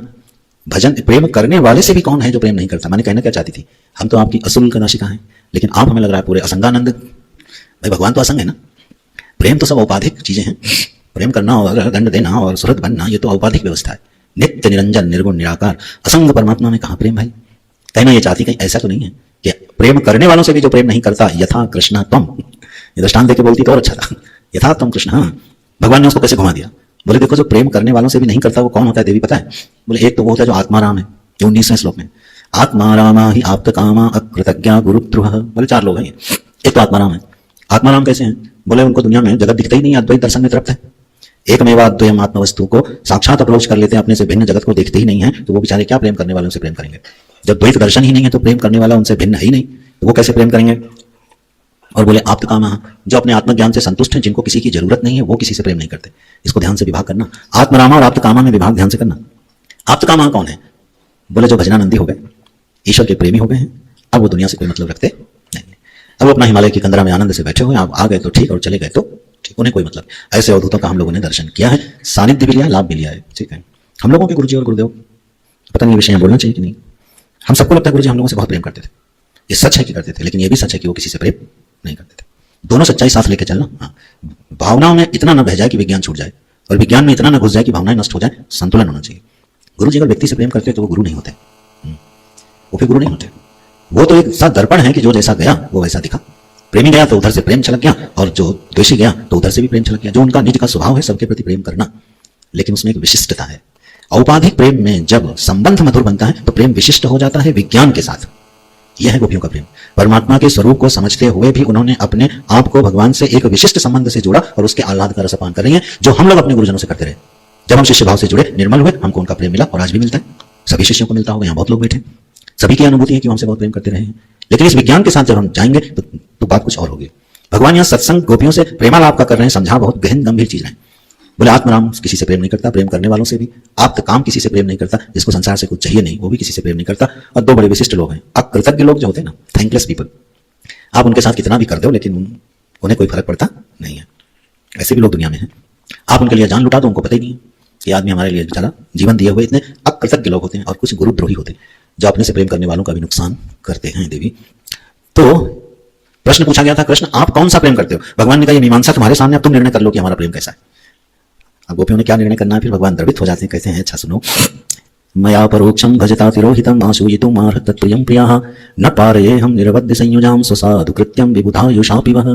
बोले गोपियां असली बात जानते हो क्या है? मैं तुम्हारा ऋणी रहूंगा, और हमेशा ऋणी रहूंगा, क्योंकि तुम लोगों ने जैसा प्रेम हमसे किया वैसा इस सृष्टि में, इस कल्प में कोई कर नहीं सकता, किसी ने किया नहीं है, इसलिए मैं तुम्हारे प्रेम का बड़ा ऋणी रहूंगा। देखो मीठी मीठी बात बोल के उलझा दिया। कष्ट नहीं होते देते परमात्मा किसी को, तत्व भी समझाते हैं और प्रेम भी करते हैं। बोले मेरा प्रेम तो ऐसा है, हम तुम्हारे प्रेम से कभी ऋणी नहीं हो सकते। इस तरह से भगवान की महाराज की लीला संपन्न होती है। परीक्षित जी की बुद्धि एक बार फिर लड़खड़ाती है। धर्म का काम करने आए थे भगवान, क्या ये ठीक है? अच्छा है कि महाराज परीक्षित नहीं प्रश्न पूछ लिए थे, दुनिया पूछती तो बड़ा अजीब लगता। परीक्षित नहीं पूछ रखे हैं प्रश्न तो दुनिया पूछे तो कुछ बुरा नहीं लगता उसमें। ऐसे ही अगर किसी ने यह प्रश्न पूछ लिया होता कि उस भरी सभा में जहां द्रौपदी का अपमान हो रहा था वहां भीष्म पितामह ने अस्त्र क्यों नहीं उठाया, ये प्रश्न महाभारत में शायद है नहीं, मैंने पूरी पढ़ी भी नहीं है। अगर ये प्रश्न वहीं उठाया गया हो तो बहुत अच्छा होता। यहां महाराज परीक्षित ने प्रश्न उठा लिया, क्या संस्थापनाय धर्मस्य प्रशमाय तरस्य च अवतीर्णो ही भगवान अंशेन जगदीश्वरः प्रतीपमाचरत ब्रह्मन् परदाराभिमर्श। भगवान ने ऐसा आचरण क्यों किया? अब सुखदेव जी नाराज हो जाते हैं, बोलते हैं ये मूर्खता की ओर जा रहा है। धर्म व्यतिक्रमो दृष्टैश्वराणां च साहसम तेजीयशां न दोषाय वह्ने सर्व भुजो यथा। राजन चुप हो जाओ तुम। ईश्वर जो कर रहा है उसमें व्यतिक्रम देखना ये साहस का काम है, ऐसा नहीं करना। अब भले आपका बुद्धि माने न माने, लेकिन एक दिन मान ले तो बहुत अच्छा है। इन दिव्य अलौकिक प्रेम में प्रवेश हो जाएगा, ये बुद्धि की किटिर पिटिर बंद हो जाएगी। ईश्वर जो करता है वो गलत नहीं हो सकता, ये श्रद्धा रखना राजन। ईश्वर से कभी अधर्म नहीं होता, ईश्वर से कभी गलती नहीं होती है। ईश्वर ने जो भी किया है, जो भी करते हैं, जो भी लीला करते हैं वो धर्म सम्मत ही होती है। तुम्हारी बुद्धि समझ पाए तो ठीक और न समझ पाए तो ठीक, लेकिन इसमें कोई व्यतिक्रम नहीं है, ऐसे समझाते हैं। इस महाराज का जो प्रसंग श्रवण करता है उसके हृदय के कामादि रोग विकार नष्ट हो जाते हैं। ये ऐसी अलौकिक कथा है राजन। 5 अध्यायों की रास पंचाध्यायी है जो भागवत का प्राण मानी जाती है। इस तरह से भगवान ने महाराज की लीला करी।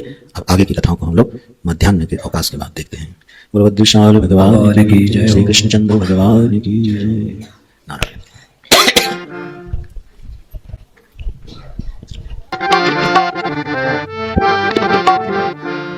दर्शन देना प्यारे, दर्शन देना प्यारे, दर्शन देना प्यारे, नंदलाला मेरे नंदलाला मेरे दर्शन देना प्यारे, दर्शन देना।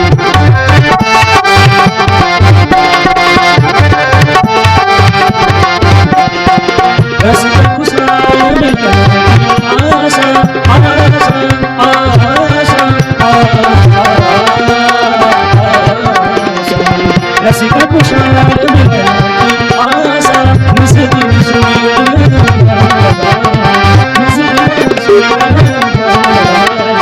दर्शन देना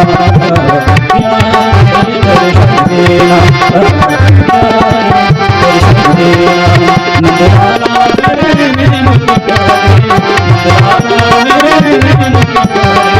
दर्शन देना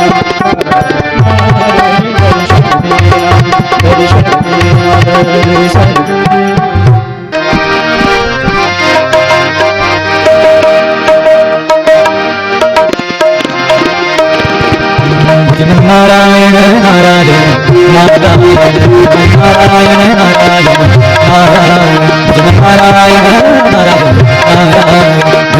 नारायण नारायण नारायण नारायण नारायण नारायण पति नारायण नारायण नारायण पति नारायण पति नारायण नारायण नारायण पति नारायण नारायण नारायण नारायण नारायण नारायण भज नारायण नारायण नारायण भज नारायण नारायण नारायण भज नारायण नारायण नारायण श्रीमन्नारायण नारायण नारायण श्रीमन्नारायण श्रीमन्नारायण नारायण नारायण श्रीमन्नारायण नारायण नारायण श्रीमन्नारायण नारायण नारायण नारायण नारायण नारायण नारायण श्रीमन्नारायण नारायण नारायण श्रीमन्नारायण नारायण नारायण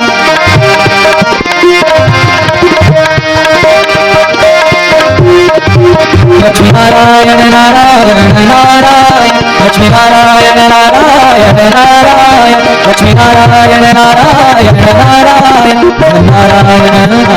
नारायण नारायण नारायण नारायण नारायण नारायण नारायण नारायण नारायण उद्धव नारायण नारायण नारायण उद्धव नारायण नारायण नारायण उद्धव नारायण नारायण नारायण नारायण नारायण नारायण नारायण नारायण उद्धव नारायण नारायण नारायण उद्धव नारायण नारायण नारायण नारायण नारायण नारायण नारायण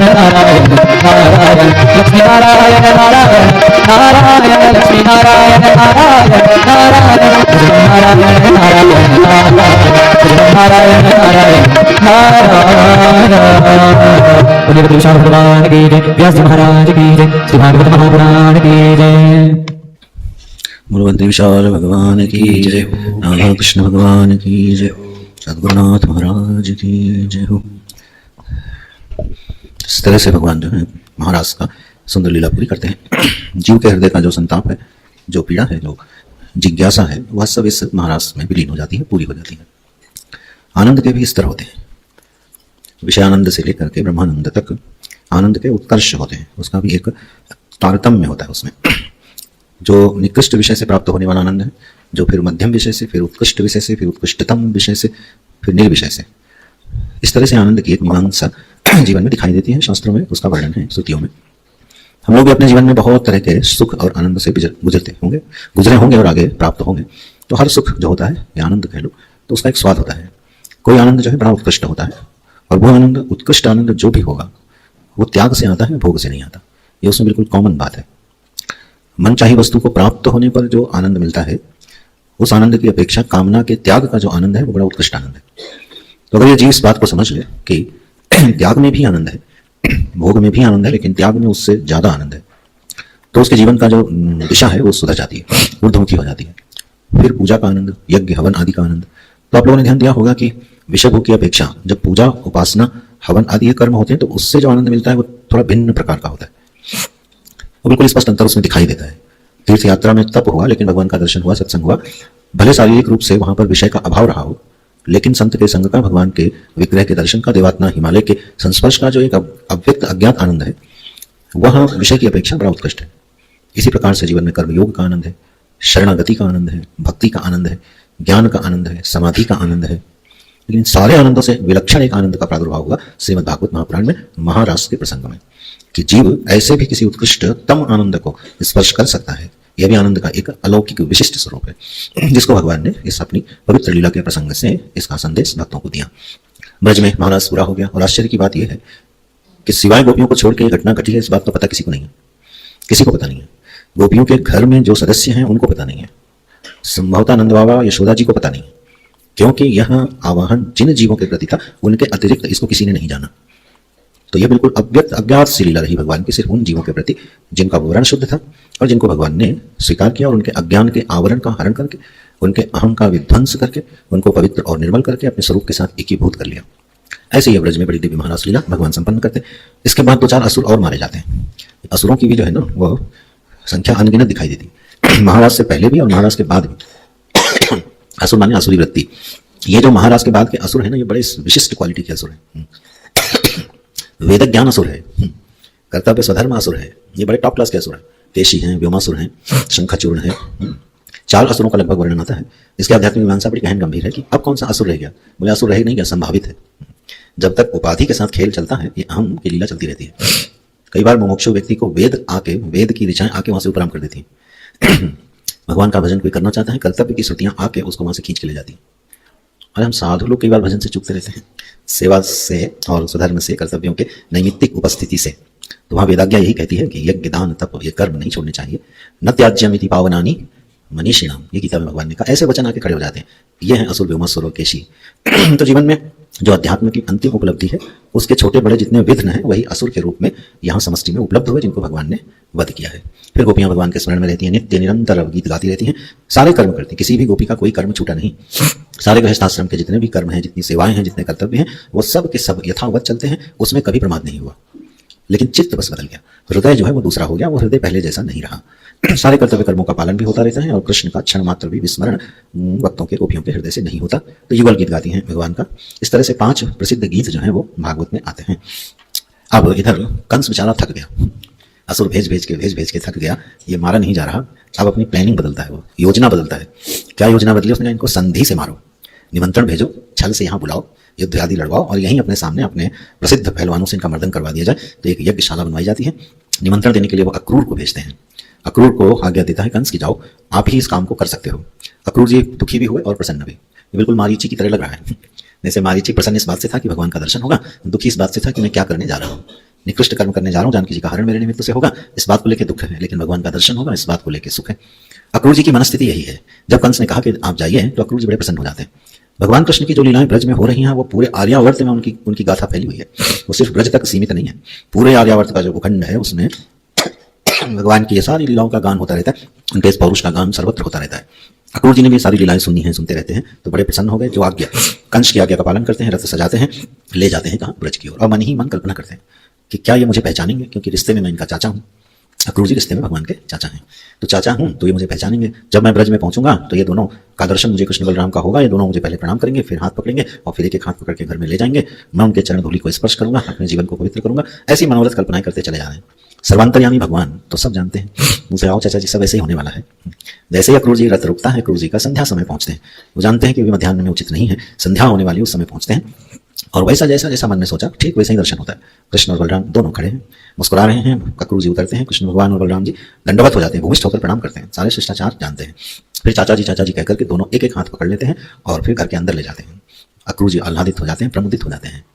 जब अंदर गए हैं तो नंद बाबा द्वार पर मिल गए। अक्रूर जी को देखते हैं, प्रणाम करते हैं, बहुत प्रसन्न होते हैं। उनका संबंधी आए हैं, वसुदेव जी की खबर आई होगी, मित्र की सूचना आई होगी, मथुरा का समाचार आएगा। बड़े प्रसन्न होते हैं, अक्रूर जी को ले जाते हैं। फिर वो रात्रि में बहुत देर तक वार्ता होती है नंद बाबा और यशोदा जी के बीच, अक्रूर जी के बीच में।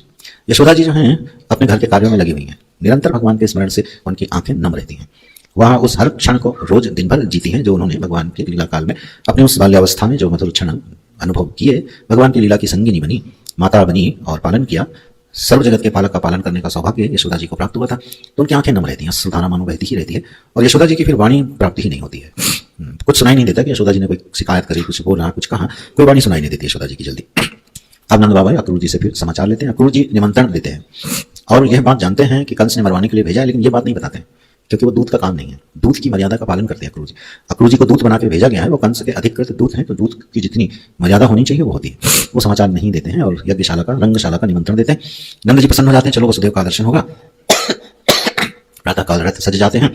भगवान जो है रथ पर आसीन होते हैं। कृष्ण भगवान बलराम दोनों छकड़े गाड़ियों में नंद बाबा आगे चल देते हैं, दूध दही घी मक्खन लेकर के। और जब ब्रजवासियों ने देखा, गोपियों ने देखा वे कृष्ण को जा रहे हैं, और आश्चर्य की बात ये कोई सूचना प्रसारित नहीं की गई। अचानक से रात्रि में वार्ता हुई, प्रातःकाल प्रस्थान हो गया।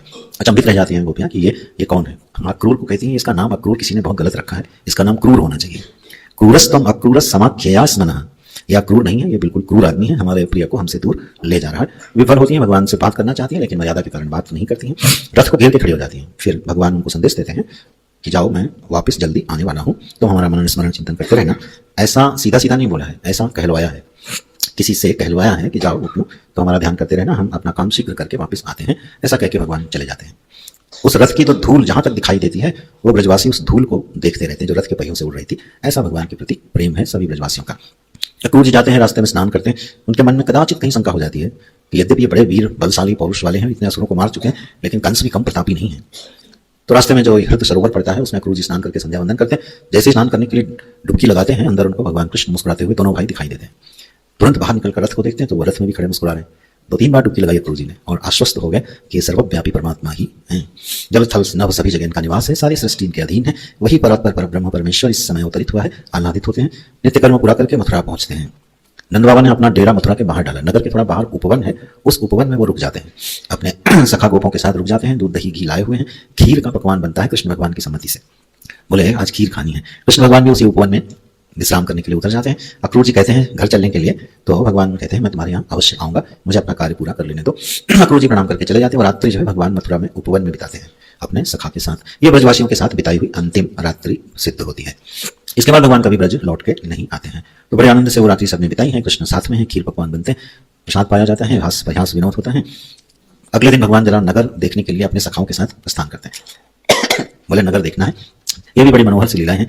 पता नहीं भगवान वेद व्यास जी ने और सुखदेव जी ने क्या देखा होगा उन लीलाओं में। सुखदेव जी एक क्षण भगवान के साथ रहते हुए जो है परीक्षित को कथा सुना रहे हैं। ये सब समाधिशील दशा में उतरा हुआ ग्रंथ है। भगवान व्यासदेव जी ने जब नारद जी की आज्ञा से समाधि निष्ठ हुए तब उन्होंने भगवान को उनके अनंत कोटि ब्रह्मांडों के ऐश्वर्य के साथ जो उनकी लीला देखी, उसमें जो ब्रजभूमि में लीला देखी, दर्शन किया, उसी का वर्णन किया है। तो वही वर्णन से सुखदेव जी महाराज परीक्षित को सुनाते जाते हैं। सारे गोप बाल से घिरे अब भगवान पहुंचे शहर में। अब गांव के लोग जब शहर में पहुंचते हैं तो उपहास के पात्र बनते हैं। भगवान को देखकर भी सब हंसते थे। आगे कहाँ के ग्वारे गंवार लोग, लेकिन भगवान की प्रसिद्धि इतनी थी कि सारे मथुरावासी अपने द्वार पर खड़े होकर के भगवान का अभिनंदन करते हैं। कंस का भय है इसलिए बस मन से अभिनंदन करते हैं। अटारियों पर स्त्रियां खड़ी हुई हैं, भगवान का दर्शन करती हैं, पुष्प चढ़ाती हैं, अर्पित करती हैं, प्रसन्न होती हैं। भगवान सबकी ओर कटाक्ष दृष्टि से देखकर सबका अभिनंदन स्वीकार करते जाते हैं। फिर रास्ते में उनकी भेंट धोबी से, दर्जी से, माली से होती है। इनसे कैसे मिले हैं आप सब लोग जानते ही हैं। धोबी से मिले, धोबी से कहा हमको जरा कपड़े दे दो। गुरु जी इसको बड़े बढ़िया से सुनाया करते थे। बोले कपड़े दे दो। धोबी ने कहा कि तुम लोग महाराजा धीराज कंस और उनके दरबारियों के वस्त्र मांग रहे हो, कभी देखे हैं? कभी इस तरह के वस्त्र पहनने की तो छोड़ो, कभी देखे भी हैं तुम लोगों ने? गंवार वाले लोग हो, इतना अभिमान है कि राजवस्त्र मांग रहे हो। भगवान ने एक थप्पड़ मारा, उसकी खोपड़ी धड़ से अलग हो गई। सीधा उसको वहीं निपटा देते हैं। हाहाकार बन जाता है। वो वस्त्र पहनते हैं, वस्त्र बड़े बड़े और बाल बाल छोटे छोटे। तो वो लिफाफिया जैसे नहीं होते जैसे खूंटी पर कोई बड़ा कोट टांग दिया जाए, झूलता रहता है, ऐसे सारे बाल बाल चित्र विचित्र कपड़े पहन के सड़कों पे चल रहे हैं। नगरवासी हाँ प्रसन्न हो रहे हैं, बड़ा उपहास उड़ा रहे हैं, हंस रहे हैं। भगवान ने देखा गलती हो गई, ये तो कुछ जम नहीं रहा है। तो दर्जी के पास पहुंचे, बोले फटाफट वस्त्र ठीक करो। बोले जी भगवान, धोबी का समाचार प्राप्त हो चुका है। अब नहीं, यहाँ तो कुछ चलने वाला नहीं। हाथ जोड़े खड़ा है। यहाँ लो भगवान। शीघ्र उसने सारे वस्त्र ठीक किए, व्यवस्थित किए। लो भगवान शहरी बाबू हो गए। गोला बाबू से शहरी बाबू का वेश धारण कर लिया। अब पूरे भ्रमण करते हैं। कुब्जा मिलती है, 8 जगहों से टेढ़ी है लेकिन बड़ी सुंदर है। भगवान से जब मिलती है, अंगराग है उसके पास, भगवान उसका कंस का चंदन उसका प्रसिद्ध है पूरे मथुरा में। इतना सुगंधित चंदन का लेप तैयार करती है। उसका लेप कंस को बहुत प्रिय है, तो वो कंस को लेप लगाती है। लेप लेके जा रही है, कुपड़ी है। भगवान ने उसको संबोधन दिया, हे सुंदरी। तो थोड़ा व्यथित होती है। दुनिया मजाक उड़ाए तो उड़ाए, अगर भगवान भी मजाक उड़ाने लगे तो फिर जीव कहाँ जाएगा? दुनिया तो व्यंग कर सकती है, लेकिन आप भी व्यंग करोगे तो कैसे बात बनेगी? भगवान ने कहा मैं कभी झूठ नहीं बोलता। भगवान ने कभी झूठ नहीं बोला है। तो वहां जो कुछ भी, जब कभी भगवान ने कुछ वचन कहे वो असिद्ध हुए, उसके पीछे उनकी करुणा है। उन्होंने स्वयं वो वचन असिद्ध किए हैं, उसको झूठ नहीं कहते। हे सुंदरी संबोधन किया। अरे कुब्जा, तुमको मैं अभी सुंदरी बनाने वाला हूँ। भविष्य वृत्ति से बोल रहा हूँ सुंदरी। मेरे मुख से अगर निकल गया सुंदरी तो फिर तुम्हें सुंदरी होने से कौन रोक सकता है? भगवान ने बड़ा अद्भुत ऑपरेशन किया। एक पैर उसका अपने पैर से दबाया, छोड़ी हाथ में पकड़ी, एक झटका दिया और कुब्जा जो है सारे कुबड़ उसके ठीक हो गए और सर्वांग सुंदरी बिल्कुल सीधी हो गई। सारे कुबड़ उसके नष्ट हो गए। सुंदरी तो वो पहले से भी थी। भगवान जिसको सुंदरी बोल देंगे वो काहे को असुंदर रहने वाला है। तो कुब्जा को वह रूप प्रदान किया, उसका रोग निवारण किया, अंगराग लगा लिया, अंग का वो जो चंदन है सबने लेपन किया। अब इधर उधर मस्ती करते घूमते घामते भगवान पहुंच जाते हैं यज्ञशाला में। यज्ञशाला में धनुष भंग कर देते हैं। एक धनुष रखा हुआ है, उसको कल तोड़ा जाना था। यह अजीब तरह का धनुष यज्ञ है। यज्ञशाला में धनुष रखा है जिसका भंजन कल होना है, उसके रखवाले उसकी रखवाली कर रहे हैं। भगवान गए और सीधे उस धनुष को उठाया और पहले ही तोड़ दिया। बोले सारे उत्सव का आयोजन में उत्सव शुरू होने से पहले ही भंग करता हूँ। तो वो धनुष, लेकिन जैसे ही धनुष टूटा, उसकी जो गर्जन है, उसका जो ध्वनि है, टंकार है, वो कंस के कानों में पहुंची तो अपने आसन से गिर पड़ता है। विफल हो जाता है। अरे ये तो धनुष के टूटने की आवाज है। बड़ा विचलित हो जाता है। अब उस स्वप्न में भी कृष्ण का दर्शन करता है। उठते बैठते खाते पीते बस से दौड़, कभी अचानक खड़ा होकर खड्ग लेके दौड़ पड़ता है। अरे ये मेरा अंत कृष्ण आ गया, अभी मैं इसको मारता हूँ। बड़े बुरे बुरे स्वप्न देखने लगता है। भयभीत हो जाता है क्योंकि अब अंत निकट आ गया है। तो चिन्ह संकेत मानो कंस को मिलने लगते हैं। दूसरे दिन रंगशाला सजती है, पहलवानी होती है। एक दूसरे से पहलवानों को भिड़ाया जाता है। कोयलियापीठ नाम का हाथी है जो बहुत बलशाली है। तो भगवान जो है, जब कंस की आज्ञा से वो हाथी उनके ऊपर छोड़ दिया जाता है, इन दोनों बालकों का अभी से वध कर दो। कंस की आज्ञा हुई है, वो कोयलिया हाथी चिघाड़ता हुआ दौड़ता है। दोनों भाई खेल खेल में उसका वध करते हैं और उसका दांत उखाड़ लेते हैं। दांत उखाड़ के दोनों अपने अपने एक एक कंधे पर रख लेते हैं, उसमें से रक्त की बूंदें टपक रही हैं। इस श्रृंगार के साथ वो रंगशाला में प्रवेश करते हैं। कृष्ण लीला में और रामलीला में बड़ा अंतर है। राम जी जनक जी की रंगशाला में आए तो क्या शालीनता थी, नजरें नीची थी। राम लक्ष्मण अपने गुरुदेव विश्वामित्र के चरण देखते हुए उसके पदों का अनुसरण करके चल रहे थे। नेत्रों में भी चांचल्य नहीं है भगवान श्री राम के जब वो रंगशाला में जा रहे हैं। भगवान जब राम जी रंगशाला में पहुंचते हैं वो शोभा कुछ और है, वहां अभिनय कुछ और है, लीला कुछ और है। बड़ी शालीनता से प्रवेश करते हैं, सब लोग मंत्रमुग्ध होते हैं। भगवान कृष्ण का और शालीनता का आपस में कोई संबंध नहीं है। शिष्टाचार और कृष्ण दो भिन्न भिन्न नाम हैं। कभी शिष्टाचार को कृष्ण से जोड़ के मत देखना, महात्मा लोग इसीलिए कहते हैं और संभवतः शास्त्र में भी है, प्रभु श्री राम की लीला अनुकरणीय है और भगवान कृष्ण की लीला स्मरणीय है। कृष्ण की लीलाओं का आनंद से गान किया जाता है, स्मरण किया जाता है। प्रायः जो अनुकरण है वो प्रभु श्री राम की लीलाओं का होता है। तो भगवान की कुछ बड़ी उच्छृंखल सी लीलाएं रही हैं। अब एक एक दांत अपने अपने कंधे पर रक्त टपक रहा है, वीरों की तरह प्रवेश करते हैं। 11-12 वर्ष के बालक हैं, उनका जो माधुर्य सौंदर्य देख के मथुरावासी भी हाय हाय करने लगते हैं, बोलते हैं ये तो अन्याय है। इन बच्चों को इतने बड़े बड़े प्रबल पहलवानों से नहीं लड़ाना चाहिए, ये पहलवानी के नियम के विरुद्ध है। जैसे होता है ना, कितने किलो का पहलवान कितने किलो वाले के साथ लड़ेगा, ये मर्यादा आज भी बनी हुई है। हैवी वेट पहलवान हैवी वेट वाले से ही लड़ता है। तो मथुरावासी विद्रोह करने लगे, नहीं ये अनुचित हो रहा है, यहाँ ऐसा नहीं होना चाहिए। कृष्ण के प्रति प्रेम इतना हो गया एक दिन में कि वो सब डर रहे हैं। ये मुष्टिक और चाणूर और तोशल आदि ऐसे पहलवान हैं कि इनके एक वज्र के सदृश तो इनके प्रहार हैं, ये कोमल कोमल बालक इनके प्रहार के सामने कैसे टिकेंगे, सशंकित हो जाते हैं। भगवान वीरों की तरफ प्रवेश करते हैं, तब कंस कहता है, भगवान ये खुद कहते हैं, जब उनसे वो लड़ने आया चाणूर, तब कहते हैं मैं तो बच्चा हूँ और तुम इतने बड़े हो, हमारा तुम्हारा मुकाबला ठीक नहीं है, हमारी उम्र का पहलवान लाओ। ये बात कही भगवान ने, तो वो हंस के बोलता है, अभी अभी हाथी को पलटा के आ रहे हो, हमारे सामने ही कुवलया पीठ को ध्वस्त करके आ रहे हो, उसका प्रतीक दांत अपने कंधे पर रखे हो, तुम्हारे बल की बहुत प्रसिद्धि है, हमें तुम्हें कोई विषमता नहीं है, आओ युद्ध करते हैं। पहलवान भिड़ जाते हैं, बड़ा भीषण संग्राम होता है, एक दूसरे को खूब मारते। रावण को मारने में भगवान ने जितना लंबा समय लिया, कंस को मारने में उसका अंशाती अंश समय भी नहीं लिया। जबरदस्त लीला है भगवान की। रावण को मारना है तो भूमिका शुरू हो जाती है जनकपुरी से, और वर्षों लगते हैं रावण तक पहुंचने में। 18 दिनों तक या 14 दिनों तक का संग्राम होता है। कई बार भगवान परास्त होते हुए से दिखाई देते हैं, ऐसा उन्होंने अभिनय उस रावण को मारने में किया और कृष्ण को कंस को मारने में समय नहीं लगाया। उसका कारण है, प्रभु श्री राम 11,000 वर्ष तक तो अयोध्या में राज्य किए थे और उससे पहले सैकड़ों वर्ष तक रहे थे, उनके पास समय बहुत था, इसलिए उन्होंने अपनी लीलाएं बड़ी लंबी करी क्योंकि समय अधिक था। इनके पास 125 साल है, इटिनरी बड़ी टाइट है इनकी, बहुत टाइट इटिनरी लेके आए हैं इटिनरी को, और एक एक क्षण बड़ा कीमती। जो आनंद परिहास का समय था वो ब्रज में पूरा हो चुका है, अब तो बस परित्राणाय साधूनां विनाशाय च दुष्कृतां, बस वही रह गया है। तो अब बड़ी लंबी लिस्ट है, भगवान ने कहा समय नहीं वेस्ट करना। पहलवान होते हैं, पहलवानों से लड़ते लड़ते रहते हैं, कंस ऊपर बैठा हुआ है मंच पर, युद्ध करते करते अचानक से भगवान उछलते हैं और सीधे कंस के पास पहुंचते हैं और उसको पकड़ते हैं, उसको लेके साथ में कूदते हैं और कहते हैं जमीन पर गिरते गिरते कंस का प्राण हरण कर लिया भगवान ने और कंस को मुक्त कर दिया। बोलो श्री कृष्णचंद्र भगवान की जय हो। कभी कभी ऐसे लगता है आदमी बाथरूम गया वो लौटा नहीं, होता है। मृत्यु जो है ऐसे नए नए रूप लेके आती है। पिछले कुछ दिनों से ये सूचनाएं ज्यादा आ रही हैं। क्रिकेट खेलते खेलते चला गया, गाना गाते गाते चला गया, अरे बैठे बैठे चला गया। ये जो मृत्यु का स्वरूप है काल का, ये भगवान ने कंस के टाइम दिखा दिया था। हमारे पूज्य गुरुजी बोलते थे हार्ट अटैक का पहला केस था ये, first case of heart attack in the universe. Kansa को जब नीचे गिराया है तो वो भूमि पर गिरा, उसी समय मर चुका है वो, ये लिखा है। तो हार्ट अटैक से मरा फिर तो और कोई कारण हो ही नहीं सकता। तो ये कोई नई बीमारियां नहीं है जो आ रही हैं, ये वायरस जो फैल रहे हैं ना, ये सब आप महाभारत और पूर्व के देखना, इससे अलग अलग हो चुके वायरस, आपको वर्णन मिलेगा, नाम बदले होंगे। और कोरोना काल में हम लोगों ने कुछ पुराण पढ़े थे, किसी पुराण में एक हवन का वर्णन आया यज्ञ का। इन औषधियों से यज्ञ करो तो जो कीटाणु होते हैं वो फिर उस परिक्षेत्र को प्रभावित नहीं कर पाते। किस पुराण में याद नहीं आ रहा, बताऊंगा आपको। उसमें कुछ औषधियों के नाम लिखे थे, उससे आप हवन करो तो आप इससे बच सकते हो। ये सब कोई नई चीज सृष्टि में नहीं होती है, यथापूर्वम अकल्पयत। बस बार बार वही होता है, शरीर जीव वही रहता है, चेहरे बदलते रहते हैं, रंगशाला वही सजती है, हर बार वही अभिनय होता है, यहाँ कुछ नया नहीं होता है। न कोई बीमारियां नई हैं, न कोई स्वास्थ्य नए हैं, सबका ग्रंथों में वर्णन मिलता रहता है। भगवान कृष्ण ने बहुत आसानी से शीघ्रता से कंस को मुक्त किया, रंगशाला समाप्त हो जाती है और वसुदेव और देवकी जी उसी रंगशाला के पास जो कारागृह उसी में बंद है, उनको सब सुनाई देता है। देवकी जी भयभीत हैं, हाथ जुड़े हैं और प्रार्थना करे जा रही हैं, मेरे बालक की रक्षा करना, इस कंस से मेरे बालक की रक्षा करना। अब जब रंगशाला में सबका वध कर लिया, भगवान सीधे पहुंचते हैं कहाँ, मातरम पितरम चैव मोचयित्वाथ बंधनात् कृष्ण रामो वंदान्ते शीर्षास्पृश्य पादयोः। सीधे अपने कर्तव्य को पूरी तरह से जानते हैं भगवान। सबसे पहला मिलन मथुरा में किससे करते हैं, वसुदेव और देवकी से। जाके उनको बंधनों से मुक्त करते हैं और दंडवत प्रणाम करते हैं, दंडवत गिर जाते हैं। लेकिन वसुदेव और देवकी उनको जगदीश्वर मान के हाथ जोड़कर स्तुति करते हैं कि आप पुत्र नहीं हो, आप तो इस जगत के मालिक हो। फिर भगवान थोड़ी माया घुमाते हैं, बोले अभी लीला चलने दो। उनको फिर विस्मृति हो जाती है और देवकी जी पुत्र के रूप में भगवान को पाती हैं, आलिंगन करती हैं। अब भगवान तुरंत वहां की राजकीय व्यवस्थाओं को बदलते हैं। देवकी वसुदेव को कारागृह से मुक्त किया है और अब आके आते हैं नंद बाबा के पास।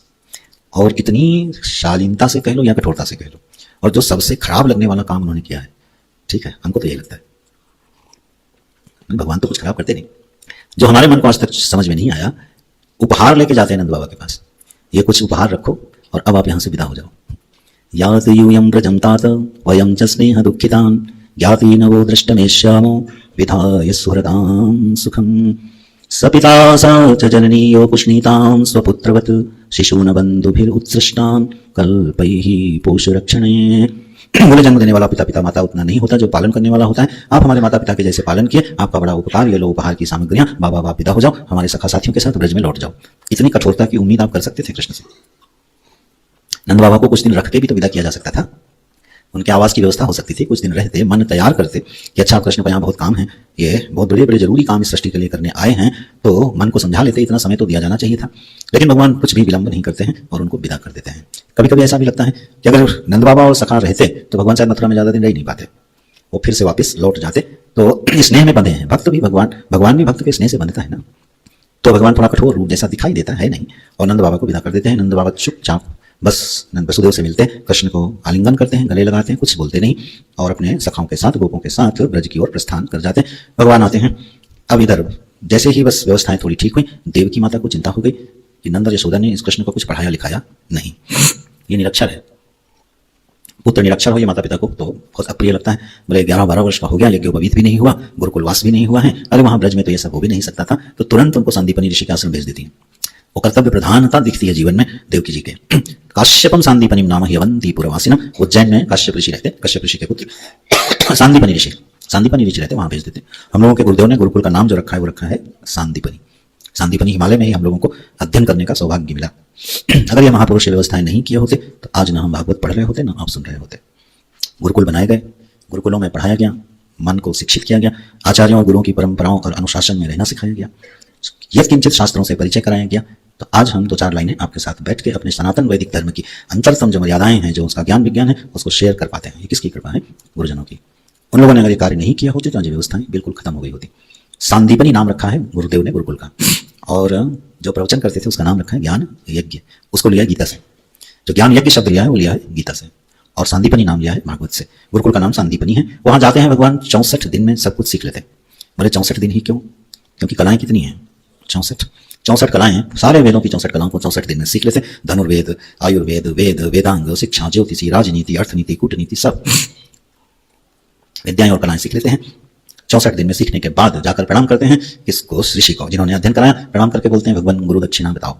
ये भी एक मर्यादा है। गुरुकुलों में जब अध्ययन होता है तो शिष्य जो है अपने गुरु के प्रति अपनी पुष्पांजलि अर्पित करता है। ये बड़ी प्राचीन मर्यादा है। भगवान उस मर्यादा का पालन करते हैं। संदीपनी ऋषि को प्रणाम करते हैं। गुरुवर में क्या दक्षिणा अर्पित कर सकता हूँ आपको? वो तो भाव विभोर हो जाते हैं, बोलते मैं जानता हूँ तुम कौन हो, मैं तुमसे क्या मांग सकता हूँ। आप हमारे गुरुकुल में पढ़े, यही हमारे लिए बड़े गौरव की बात है। मैं आपकी लीला का अंग बन सका, हिस्सा बन सका। लेकिन नहीं, दक्षिणा तो देनी है प्रभु, ये मर्यादा है। तो उन्होंने कहा जाओ गुरु माता से पूछ लो। गुरु माता से पूछते हैं तो माता बड़ी विचित्र सी मांग रखती थी। कहती है कृष्ण तुमको देख के हमको अपने पुत्र की याद आती है, और पुत्र मेरा किसी राक्षस ने उसका वध कर दिया है। तुम अगर दक्षिणा देना चाहते हो तो मेरा पुत्र मुझे वापस लाके दे दो। यही वो दृष्टांत है जो हम हर बार इसको सभी लोगों के साथ शेयर करते हैं, करना चाहते हैं कि जब ऐसी मांग रखी है तो भगवान सीधे गए और पहले वो शंखासुर के पास गए, उसका वध करते हैं। वो बालक वहां नहीं मिलता है तो सीधे पहुंच जाते हैं संयमनीपुरी यमराज के पास और आदेश देते हैं कि गुरुपुत्रं विहानीतं निज कर्मणि बंधनम आनयस्व महाराज मच्छासन पुरस्कृतः। ये बड़ी आदेशात्मक वाणी है। गुरुपुत्रं विहानीतं निज कर्मणि बंधनम, अपने कर्मों के अनुसार वो जीव जहां कहीं भी पड़ा हुआ होगा, हे यमराज विहानीतं, यहां मेरे सामने लेके आओ। आनयस्व, आदेश है, लेके आओ। मच्छासन पुरस्कृतः, मेरे आदेश को आगे रखना, मेरे विधान को पीछे रखना। एक एक शब्द बिल्कुल चुन के बोला है भगवान ने।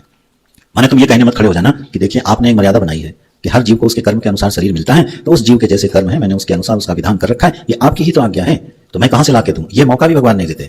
मच्छासन पुरस्कृतः, तुम इस समय मेरे आदेश को मानो और मेरी मर्यादा को तोड़ दो, मेरे बनाए विधान को तोड़ दो, गुरुपुत्र को यहाँ ले आओ। ले आते हैं और भगवान फिर अपनी गुरु माता को अर्पित कर देते हैं। यहां हम लोगों को गुरुजी समझाया करते थे, एक कृपावाद होता है और एक कर्मवाद होता है। यहां सबको अपने किए हुए कर्मों का ही फल मिलता है। ये अकाट्य सिद्धांत है, ये स्रोत सिद्धांत है, श्रुतिमत सिद्धांत है। इसको कोई आगे पीछे कर नहीं पाता। जो कर्म जिस जीव से जिन भी शरीरों में हुए होंगे उसी के अनुसार उसको आगामी शरीर मिलते हैं, परिस्थिति मिलती है, सुख दुख मिलते हैं, पीड़ा आनंद मिलता है, और ये यात्रा चलती रहती है। तो भगवान को अगर कृपा करनी हो और कर्म सिद्धांत के अनुसार कृपा करना चाहे तो कैसे करेंगे? क्या यह संभव है? प्रभु श्री राम काथरी पर लेटे हैं और निषाद राज दुखी है, और वो कैकेयी को दोष देता है। तो लक्ष्मण जी वहां क्या बोलते हैं?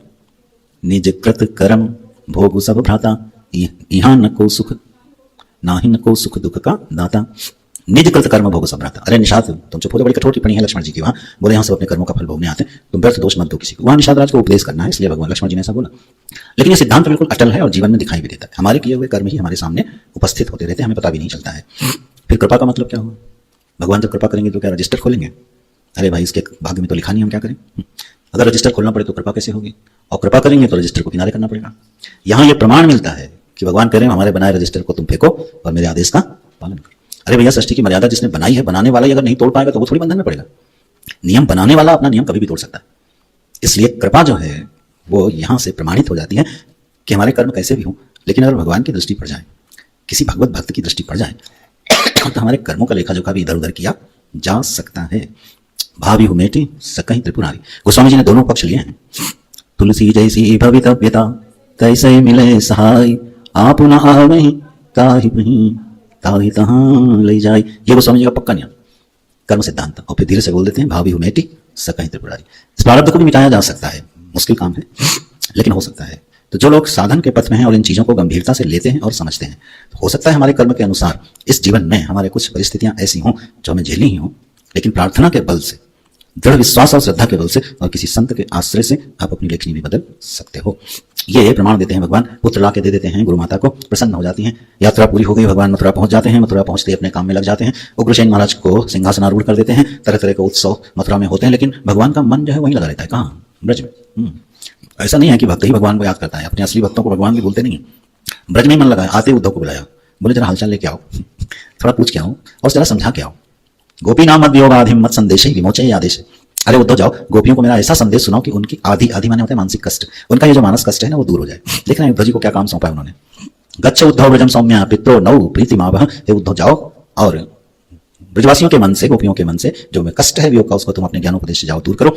इस तरह भगवान को बड़ी चिंता है अपने भक्तों की। उद्धव जी को भेजते हैं। उद्धव जी जो भगवान के साक्षात स्वरूप ही हैं, वो जाते हैं और जब वहां पहुंचते हैं तब गोपियों की, ब्रजवासियों की, नंद बाबा और यशोदा की जो दशा है, जो उनका भाव है, उसको देख करके उद्धव जी के मन में प्रेमा भक्ति का संचार बढ़ जाता है। तो स्वयं भगवान के बहुत बड़े भक्त हैं। भगवान ने उद्धव जी को चुना, अक्रूर को चुना कृष्ण को लाने के लिए, लेकिन कृष्ण भगवान ने उद्धव जी को चुना। किस बात के लिए चुना? कि जाओ तुम ब्रजवासियों का दर्शन करो। उसमें दो उद्देश्य हैं। एक तो उद्धव जी मेरी बात को ठीक से समझा पाएंगे क्योंकि वो मुझे बहुत ठीक तरह से समझते हैं, और दूसरी बात उद्धव जी को कहीं यह अभिमान ना हो जाए कि मैं ही बहुत बड़ा भक्त हूँ कृष्ण का। तो अपने भक्तों की मंडली के बीच में भेजते हैं, जरा देखा ना भक्ति किसको कहते हैं उद्धव। जीवन में तुम्हें कभी अभिमान और अहंकार नहीं होगा कि मैं बड़ा प्रिय कृष्ण का, मैं बड़ा प्रिय हूं, क्योंकि उद्धव जी और भगवान कृष्ण का रूप ही एक जैसा हो गया था। इतनी उपासना उद्धव जी करते थे भगवान की कि उनका रूप ही कृष्ण के जैसा हो गया। उन्हीं के उतारे वस्त्र पहनते, उन्हीं के आभूषण पहनते, उन्हीं का उच्छिष्ट भोजन प्रसाद पाते, निरंतर वो कृष्ण की आराधना में लगे रहते थे, कृष्ण जैसे ही हो गए थे। तो उन्होंने कहा जाओ जरा मेरे कुछ भक्तों को देख के आओ।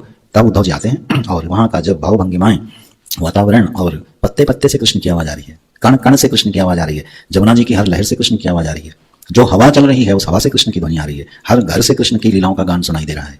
गौ और वत्स भी निर्निमेष नेत्रों से किसी अदृष्ट की प्रतीक्षा कर रहे हैं। ऐसी कृष्ण भूमि है ब्रजभूमि। उसका दर्शन करने के लिए भेज दिया भगवान ने उद्धव को। उद्धव जी जाते हैं। पहले तो गोपियां थोड़ा रुष्ट होती, जब उनसे मिली नहीं है, रथ को खड़ा देखा और वो रथ भी वैसा ही था जैसा अक्रूर लेके आए थे, तो चिढ़ के बोलती हैं कि क्या ये अक्रूर दोबारा आ गया और अपने मरे हुए स्वामी का पिंडदान कराएगा आके यहाँ पे? ऐसा बोला है उन्होंने। ये फिर आ गया क्या दोबारा से अक्रूर? रथ वही है, बड़ी चिढ़ है उनका अक्रूर से। तो फिर जब सशंकित होकर रथ के पास जाती हैं, उद्धव जी को देखती हैं तो स्तंभित रह जाती, अरे ये तो कृष्ण जैसे दिख रहे। फिर जब पता चला कि हमारे प्रिय का संदेश लेकर आए हैं तो बिल्कुल भावाविष्ट हो जाती हैं। कृष्ण का ये नाम लेके आए हैं, कृष्ण का संदेश लेके आए हैं। वहीं भौरा उड़ता हुआ आता है, उसको आलम्बन बना के वो गीत गाना शुरू कर देती और भगवान कृष्ण को खूब उलाहनाएं देती हैं, भ्रमर से तुलना करती हैं भगवान कृष्ण की। एक बड़ा दीर्घ गीत सब मिलकर गाती हैं। उनके भाव, उनकी भक्ति देखकर उद्धव जी द्रवित हो जाते हैं, आह्लादित और आनंदित हो जाते हैं। फिर उन्होंने भगवान का संदेश जो था वो सुनाया। भगवान ने क्या संदेश दिया था? उनके मन का कष्ट किसी तरह दूर हो जाए, ऐसी तुम बात करना वहां उद्धव।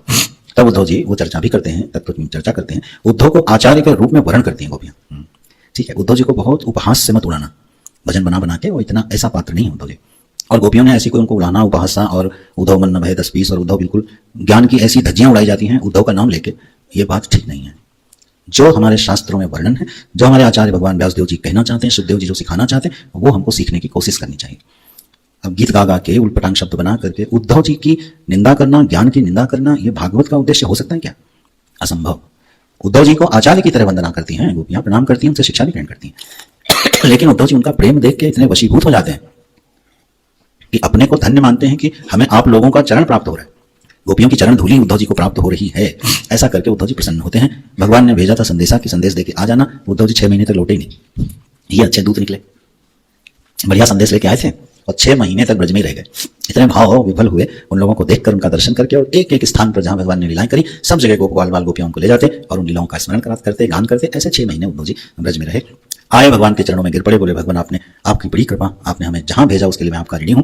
ऐसे भक्तों का तो दर्शन भी दुर्लभ है, उनकी चरण धूलि से मैं अपने आप को संगारित करके आया हूं, ऐसा भगवान को संदेश देते हैं। अब आगे भगवान देखो झूठ नहीं बोलते। कुब्जा से कहा था मैं आऊंगा और अक्रूर से कहा था मैं आऊंगा, दोनों के घर गए हैं, केवल ब्रज ही नहीं गए। बस अक्रूर और कुब्जा दोनों के घर जाते हैं। अक्रूर को हस्तिनापुर भेजते हैं। इसके बाद मथुरा में जरासंध का आक्रमण होता है। हम लोग उत्तरार्ध में प्रवेश कर रहे हैं। 2 मिनट हरिनाम संकीर्तन करके रुक्मिणी विवाह करा के विठ्ठल भगवान जो एक ईंट पर खड़े हैं, है ना। किसी भक्त ने, पांडुरंग नाम का भक्त है ना, पांडुरंग नाम का भक्त है और अपने उसमें कर्तव्यनिष्ठ भक्त है, माता पिता की सेवा कर रहे हैं। पुंडरीक ना माता पिता की सेवा कर रहे थे। तो और भगवान के बड़े दिव्य भक्त थे। तो भगवान द्वार पर आकर खड़े हो गए। बोले पुंडरीक मैं कृष्ण तुमको दर्शन देने आया हूँ। बोले थोड़ी देर खड़े रहो, मैं अपने माता पिता की सेवा में लगा हुआ हूँ, थोड़ी देर प्रतीक्षा करो। फिर बोले अरे मैं कृष्ण हूँ तुम्हारा आराध्य। तो उन्होंने ईंट फेंक दी। बोले तब तक इस पर बैठ जाओ। भगवान उसी एक ईंट पर पैर रखकर खड़े हो गए, है ना। हाँ, तो वो पांडुरंग नाम से प्रसिद्ध हुए। महाराष्ट्र के पंढरपुर क्षेत्र में उनका मंदिर है, बड़ा मेला लगता है वहाँ। आपको विदित हो भागवत के अनुसार द्रविड़ देश में भक्ति उत्पन्न हुई है और महाराष्ट्र में बहुत फली फूली है। आगे क्या हुआ हम नहीं बताएंगे, नहीं बुरा लगता है। किसी के प्रदेश की बुराई करना भी अच्छी बात नहीं। कहीं मीमांसा हो रही हो तो ठीक, फिर एक प्रदेश में भक्ति बूढ़ी हो जाती है, ठीक है। तो महाराष्ट्र जो है वो कितने भक्तों की भूमि हुई है। देखो क्या सुंदर सुंदर ग्रंथ लिखे गए। तुकाराम जी के अभंग, क्या सुंदर अभंग गाए हैं, बनाए उन्होंने। तो भक्तों की एक बड़ी सुंदर श्रृंखला महाराष्ट्र में दिखती है। तो भक्ति द्रविड़ देश में उत्पन्न होकर महाराष्ट्र में बड़ी फली फूली है। तो ऐसे वो वहीं पर एक पंढरपुर, आज भी बहुत बड़ा मेला लगता है। भगवान की विधिवत पूजा होती है वहाँ पर। पांडुरंग हमारा बड़ा प्रिय भजन है, आज गाया गया। पांडुरंग विठ्ठले हरिनाम, वो नहीं गाया, 2 लाइन गाते। पांडुरंग विठ्ठले हरि नारायण, पांडुरंग विठ्ठले हरि नारायण, पांडुरंग विठ्ठले हरि नारायण, पांडुरंग विठ्ठले हरि नारायण, पांडुरंग विठ्ठले हरि नारायण, पांडुरंग विठ्ठले हरि नारायण, पांडुरंग विठ्ठले हरि नारायण, पांडुरंग विठ्ठले हरि नारायण, पांडुरंग विठ्ठले हरि नारायण, पांडुरंग विठ्ठले हरि नारायण, पुरंदर विठ्ठले हरि नारायण, पुरंदर विठ्ठले हरि नारायण, हरि नारायण भज नारायण, हरि नारायण भज नारायण, हरि नारायण भज नारायण, हरि नारायण भज नारायण, पांडुरंग विठ्ठले हरि नारायण, पांडुरंग विठ्ठले हरि नारायण, पुरंदर विठ्ठले हरि नारायण, पुरंदर विठ्ठले हरि नारायण, हरि नारायण भज नारायण, हरि नारायण भज नारायण, हरि नारायण भज नारायण, हरि नारायण भज नारायण, पांडुरंग विठ्ठले हरि नारायण, पांडुरंग विठ्ठले हरि नारायण, पुरंदर विठ्ठले हरि नारायण, पुरंदर विठ्ठले हरि नारायण, हरे श्याम विठ्ठले हरि नारायण, हरि श्याम विठ्ठले हरि नारायण, हरि विठ्ठले हरि नारायण, हरि विठ्ठले हरि नारायण, हरि नारायण हरि नारायण, हरि नारायण, हरि विठ्ठले हरि नारायण, हरि विठ्ठले हरि नारायण, गोवर्धन विठ्ठले हरि नारायण, गोवर्धन विठ्ठले हरि नारायण, कृष्ण विठ्ठले हरि नारायण, विठ्ठले हरि नारायण, हरि विठ्ठले हरि नारायण, हरि विठ्ठले हरि नारायण, नीलकंठ विठ्ठले हरि नारायण, विठ्ठले हरि नारायण, राम विठ्ठले हरि नारायण, विठ्ठले हरि नारायण, चतुरासी विठ्ठले हरि नारायण, विठ्ठले हरि नारायण, विठ्ठले हरि नारायण, विठ्ठले हरि नारायण, दामोदर विठ्ठले हरि नारायण, विठ्ठले हरि नारायण, गोविंदा विठ्ठले हरि नारायण, विठ्ठले हरि नारायण, हरि नारायण हरि नारायण, हरि नारायण हरि नारायण, हरि नारायण हरि नारायण भज नारायण, विठ्ठल भगवान की जय। ऐसे भक्तवत्सल भगवान जगह जगह भक्तों के अनुग्रह, भक्तों पर अनुग्रह करने के लिए, उनकी हर छोटी बात का ध्यान रखने के लिए क्या नहीं कर लेते हैं। तो इस तरह से फिर भगवान अपनी आगे की लीलाओं को संपन्न करते हैं। द्वारिका मथुरा आते हैं। मथुरा में जरासंध का आक्रमण होता है। 17 बार आक्रमण किया है उसने। भगवान बार बार सेना का संहार करते हैं, जरासंध को छोड़ देते हैं। ये युद्ध नीति है। भगवान इसलिए छोड़ देते हैं कि हर बार जाएगा, सारे असुरों को इकट्ठा करेगा, आक्रमण करेगा और मैं यहीं बैठे बैठे सबका वध कर दूंगा, मुझे बहुत ढूंढ ढूंढ के मारना नहीं पड़ेगा। असुरों की सेनाओं का संहार कर देते हैं, जरासंध को छोड़ते जाते हैं। 18वीं बार जब आक्रमण होता है तो क्योंकि बार बार आक्रमण होने से मथुरावासी व्यथित हो जाते हैं, तो भगवान अपने अलौकिक ऐश्वर्य का आगाज करते हैं, योगमाया को आदेश देते हैं और रात में सोए मथुरावासी मथुरा में और उठे कहाँ? द्वारिका में। इसको बोलते हैं लीला। सोए मथुरा में उठे द्वारिका में, पूरी द्वारिका तैयार है, भव्य नगरी तैयार कर दी। संकल्प से जो इतने ब्रह्मांडों की रचना करते उसके लिए द्वारिका बसाना कौन सी बड़ी बात है? तो बड़ी छोटी छोटी लीलाएं हैं। पूरी द्वारिका बसा दी, मथुरावासी वहां चले गए, सबको रक्षित कर दिया, निश्चिंत और सुखी कर दिया। 18वीं बार आक्रमण करता है, भगवान भाग जाते हैं। कृष्ण और बलराम दोनों भागते हैं तो जरासंध अट्टहास करता है, अरे अरे एक कायर युद्ध छोड़ के कहां भाग रहा है? वो ये भूल गया कि 17 बार मारा गया है। ये उसको याद ही नहीं कि 17 बार बंदी बना के छोड़ा गया है। असुर है ना, अपने किए गए उपकार को भूल जाना ये आसुरी स्वभाव है। हमारे लिए कोई उपकार करे और उसको भूल जाओ, ये असुर का स्वभाव है। 17 बार के उपकार को भूल गया और भगवान जब भागे तो उनका एक बड़ा प्यारा नाम पड़ गया, क्या? रणछोड़दास। बोलो रणछोड़दास भगवान की जय हो। ये युद्ध नीति हमारी आर्मी ने भगवान से ली है। जो जनरल साहब थे पुराने, अब नहीं रहे, थल सेनाध्यक्ष गुरु जी का बहुत प्रेम था उनसे। मैं भी साथ में बैठा था उनके घर पर, रिटायरमेंट होगा था उनका। तो उन्होंने बोला, स्वामी जी, गुरु जी को, हम लोग युद्ध लड़ने के लिए जीतते हैं, बलिदान होने के लिए नहीं। शहीदों की श्रृंखला में नाम लिख जाए इसलिए हम युद्ध नहीं लड़ते। हमारे लिए युद्ध जीतने का विकल्प होता है और अगर उसके लिए हमको थोड़ा पीछे हटना भी पड़े, रण छोड़ना भी पड़े, तो हमारी नीति होती है, वो कायरता नहीं है। अब ये जो आर्मी की जो नीति है वो भगवान तो 5000 साल पहले बता गए। जरासंध को इसलिए पीछे दौड़ा रहे हैं क्योंकि वो मुचकुंद सोया हुआ है और काल यवन का जो वध है इसी तरह से हो सकता है।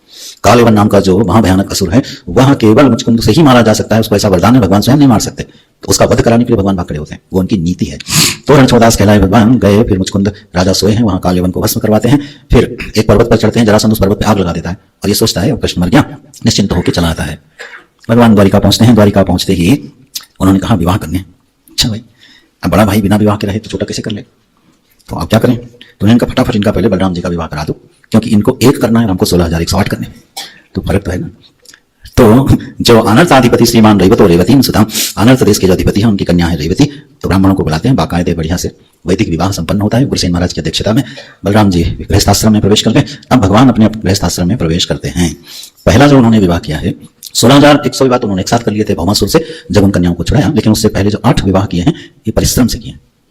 ये परिश्रम से किया और इनमें से कोई भी एक विवाह को छोड़ के, इनमें से 2 विवाह को छोड़ के इनमें ऐसा कोई विवाह नहीं है जो इनके माता पिता आए हों कि भैया ये कन्या है आप इसको स्वीकार कर लें, और दोनों पक्षों में बातचीत हुई हो, संधि संबंध बने हो, तय हुआ हो, योजना बनी हो, फिर विवाह हुआ। ऐसा कोई विवाह नहीं हुआ कृष्ण का। योजना वाला कोई विवाह जो है भगवान कृष्ण ने किया नहीं। पहला वाला ही विवाह बड़ा उटपटांग किया। शुरुआत कहां से करते हैं? रुक्मिणी जी के विवाह से। रुक्मिणी जी के साथ भगवान का विवाह कैसे हुआ? बोले रुक्मिणी जी तो लक्ष्मी जी के अंश हैं। भीष्मक नाम का राजा है, विदर्भ देश का अधिपति है, उसके 5 पुत्र हैं और 1 कन्या है। रुक्म्यग्रजो रुक्मरथो रुक्मबाहो रणंतरा रुक्मकेशो रुक्ममाली, ये 5 भाई हैं और रुक्मिणी एशाम स्वसा सती, इनकी एक बहन है, उसका नाम है रुक्मिणी। लक्ष्मी जी को बताओ कहां असुरों के बीच में भेज दिया था? सारे बड़े उपद्रवी हैं, रुक्मिणी रुक्ममाली, ये सारे बड़े उपद्रवी हैं, शिशुपाल के दोस्त हैं, दंतवक्र और वितुरथ जैसे मित्र हैं, जरासंध से इनकी मैत्री है। ऐसे ही इनका संग है, वहां पर रुक्मिणी जी का जन्म होता है। रुक्मिणी जी जो है भगवान के गीत सुन सुन करके मुग्ध हो गई हैं। भगवान कृष्ण की जो लीलाएं हैं वो चारों दिगंत में गाई जाती हैं। रुक्मिणी जी भगवान की उन लीलाओं को सुन सुन करके उनका वर्णन कर लेती हैं कि यही हमारे आराध्य होंगे, यही हमारे पति होंगे। उधर उनका विवाह रुक्मी जो है तय कर देता है शिशुपाल के साथ कि शिशुपाल के साथ मेरी बहन का ब्याह होगा, मेरा संबंध प्रगाढ़ होगा, जिससे मेरी राजनैतिक शक्ति बढ़ेगी। ये सब राजाधिराजाओं के जो विवाह होते थे उसमें राजनीति, अर्थनीति, कूटनीति सब शामिल होती थी। केवल बस किसी संप्रदाय विशेष के विलासियों की तरह विवाह नहीं किए जाते थे। राजा 100 विवाह करता था तो उसके पीछे कई नीतियां होती थी, सामाजिक दृष्टि, सामाजिक व्यवस्था थी। खैर वो विषय नहीं है। तो रुक्मी ने विवाह तय किया शिशुपाल के साथ रुक्मिणी जी का, जबरदस्ती अपने पिता की मर्जी के विरुद्ध, अपनी बहन की मर्जी के विरुद्ध। वहां रंगशाला सजा दी गई, रुक्मिणी जी का विवाह होना, सारे राजा आ चुके हैं। अब रुक्मिणी जी का हृदय जो है वो बिल्कुल निराशा में डूबता चला जा रहा है कि अब मैं क्या करूं, कृष्ण का वर्णन मुझसे कैसे होगा। तो वो एक पत्र लिखती हैं, सुंदर सा एक पत्र लिखती हैं, ब्राह्मण देवता को बुलाती हैं, प्रणाम करती हैं और कहती हैं, हे ब्रह्मदेव, आप लोग तो सदा के संतोषी जीव हैं, परोपकार के लिए ही आप लोगों का जीवन होता है, आप हमारा एक काम कर दो, गुप्त रूप से ये संदेश भगवान कृष्ण के पास पहुंचा दो। ठीक है, एक प्रेम पत्र लिख देती है भगवान को। ब्राह्मण देवता लेके जाते हैं और बड़ी शीघ्रता से पहुंचते हैं द्वारिका में, भगवान से मिलते हैं, उनका दर्शन करते हैं। ब्रह्म देवता को देखते ही भगवान अपने आसन से खड़े हो जाते हैं। ब्रह्मण्य देवतम अवरुह्य निजासनात् दृष्ट्वा, देखा है और खड़े हो गए आसन से। अरे अरे ब्राह्मण देवता आए हैं, क्योंकि भगवान यदुवंशी हैं, क्षत्रिय हैं, इसलिए वो ब्राह्मण का सत्कार करना धर्म सम्मत है, वर्ण व्यवस्था सम्मत है, उसका पालन करते हैं, प्रणाम करते हैं, आसन देते हैं, अर्घ्यपाद्य देते हैं और उनको वार्ता में बताते हैं क्या कहते हैं। ब्राह्मण तो बड़े संतोषी होते हैं, किसी से कुछ लेना नहीं चाहते हैं, अपने ज्ञान में ही संतुष्ट रहते हैं। जो असंतुष्ट होता है असल में वो सही ब्राह्मण नहीं होता है। इसलिए कि चिट्ठी लाए तो कुछ देना पड़ेगा, लेने देने में समय बिताना नहीं है। ब्राह्मण देवता को संतोष का उपदेश देते हैं। असल में ब्राह्मण वर्ग को भगवान ने यहाँ उपदेश दिया है कि ब्राह्मण वर्ग का स्वभाव कैसा होना चाहिए। वो वेद के ब्राह्मण हैं, प्रणाम करते हैं भगवान और फिर वो चिट्ठी निकालते हैं, वो देते हैं, भगवान पढ़ते हैं और सिर पे धर लेते हैं चिट्ठी। और ब्राह्मण देवता से कहते हैं, अरे रुक्मिणी जी ने उसमें लिखा है भगवान एक एक दिन मेरे लिए बहुत बाकी है, अगर आप उचित समय पर यहाँ आकर के अपना अंश अपना भाग यहाँ से नहीं ले जाते हैं तो यह शरीर रहने वाला नहीं है, मैं प्राण त्याग दूंगी, अतः शीघ्रता से आप मेरा हरण करके ले जाइए। तो वो चिट्ठी पढ़ते हैं, भगवान सिर पर रखते हैं और ब्राह्मण देवता से कहते हैं मेरा भी यही हाल है, मुझे भी रातों में नींद नहीं आती है, ये सब कृष्ण लीलाएं हैं, मुझे भी निद्रा नहीं आती, मैं बहुत बेचैन रहता हूँ, मुझे मालूम है कि वहाँ रुक्मिणी बहुत परेशान है, अच्छा हुआ तुम संदेशा ले आए। अब किसी से कुछ पूछा नहीं, कोई निर्णय नहीं, कोई सलाह नहीं, सीधे दारुक को बुलाया, रथ में बैठे ब्राह्मण देवता को बिठाया और सीधे हवा हो गए।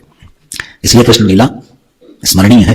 राम जी ऐसा करते हैं राम जी तो जानकी जी को देखने में पसीने छूट गए उनके केवल उपवन में उस वाटिका में जानकी जी को भर पलक बिना झपके निहार सके, इसके लिए कितना श्रम करना पड़ा, लक्ष्मण जी का सहारा लेना पड़ा, धर्म की मर्यादा देखनी पड़ी, तब लुक छिप के कहीं भगवान जानकी जी को देखते भरे केवल। तो यहाँ क्या हो रहा है, खबर आई कि गायब, ना कोई राजा से पूछना, ना महाराज से पूछना, ना सलाह लेनी, ना बड़ा भाई ना छोटा भाई।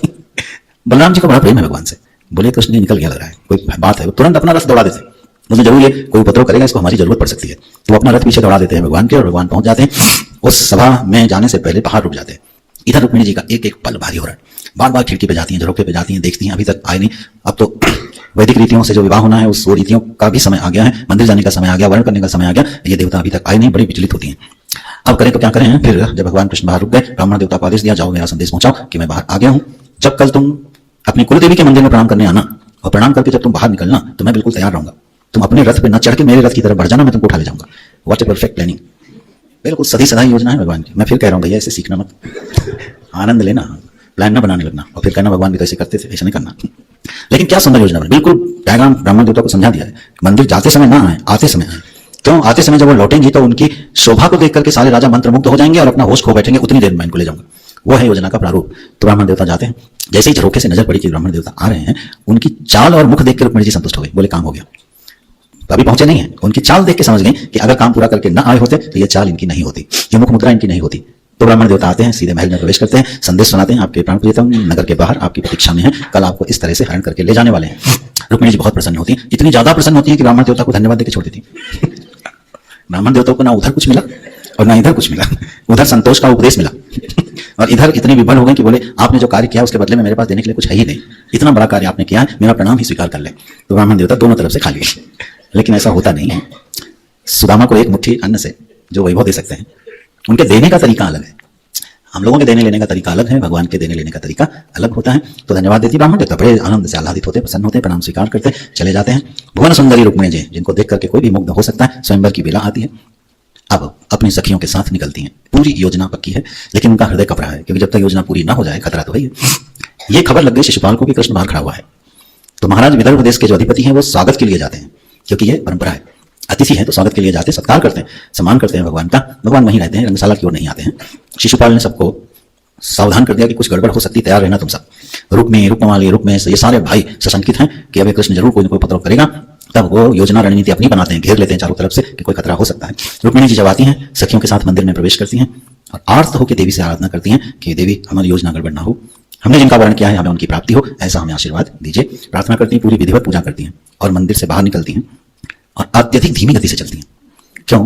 क्योंकि जितनी धीमी गति से चलती हैं और अपने मुख से आवरण थोड़ा हटा देती हैं, मुख दर्शन करने देती हैं और चाल को इतना धीमा कर देती हैं कि जितने राजा लोग वहां खड़े थे युद्ध की तैयारी के लिए सशंकित होकर, वो महालक्ष्मी के ऐश्वर्य और रूप लावण्य को देख के सब भूल जाते।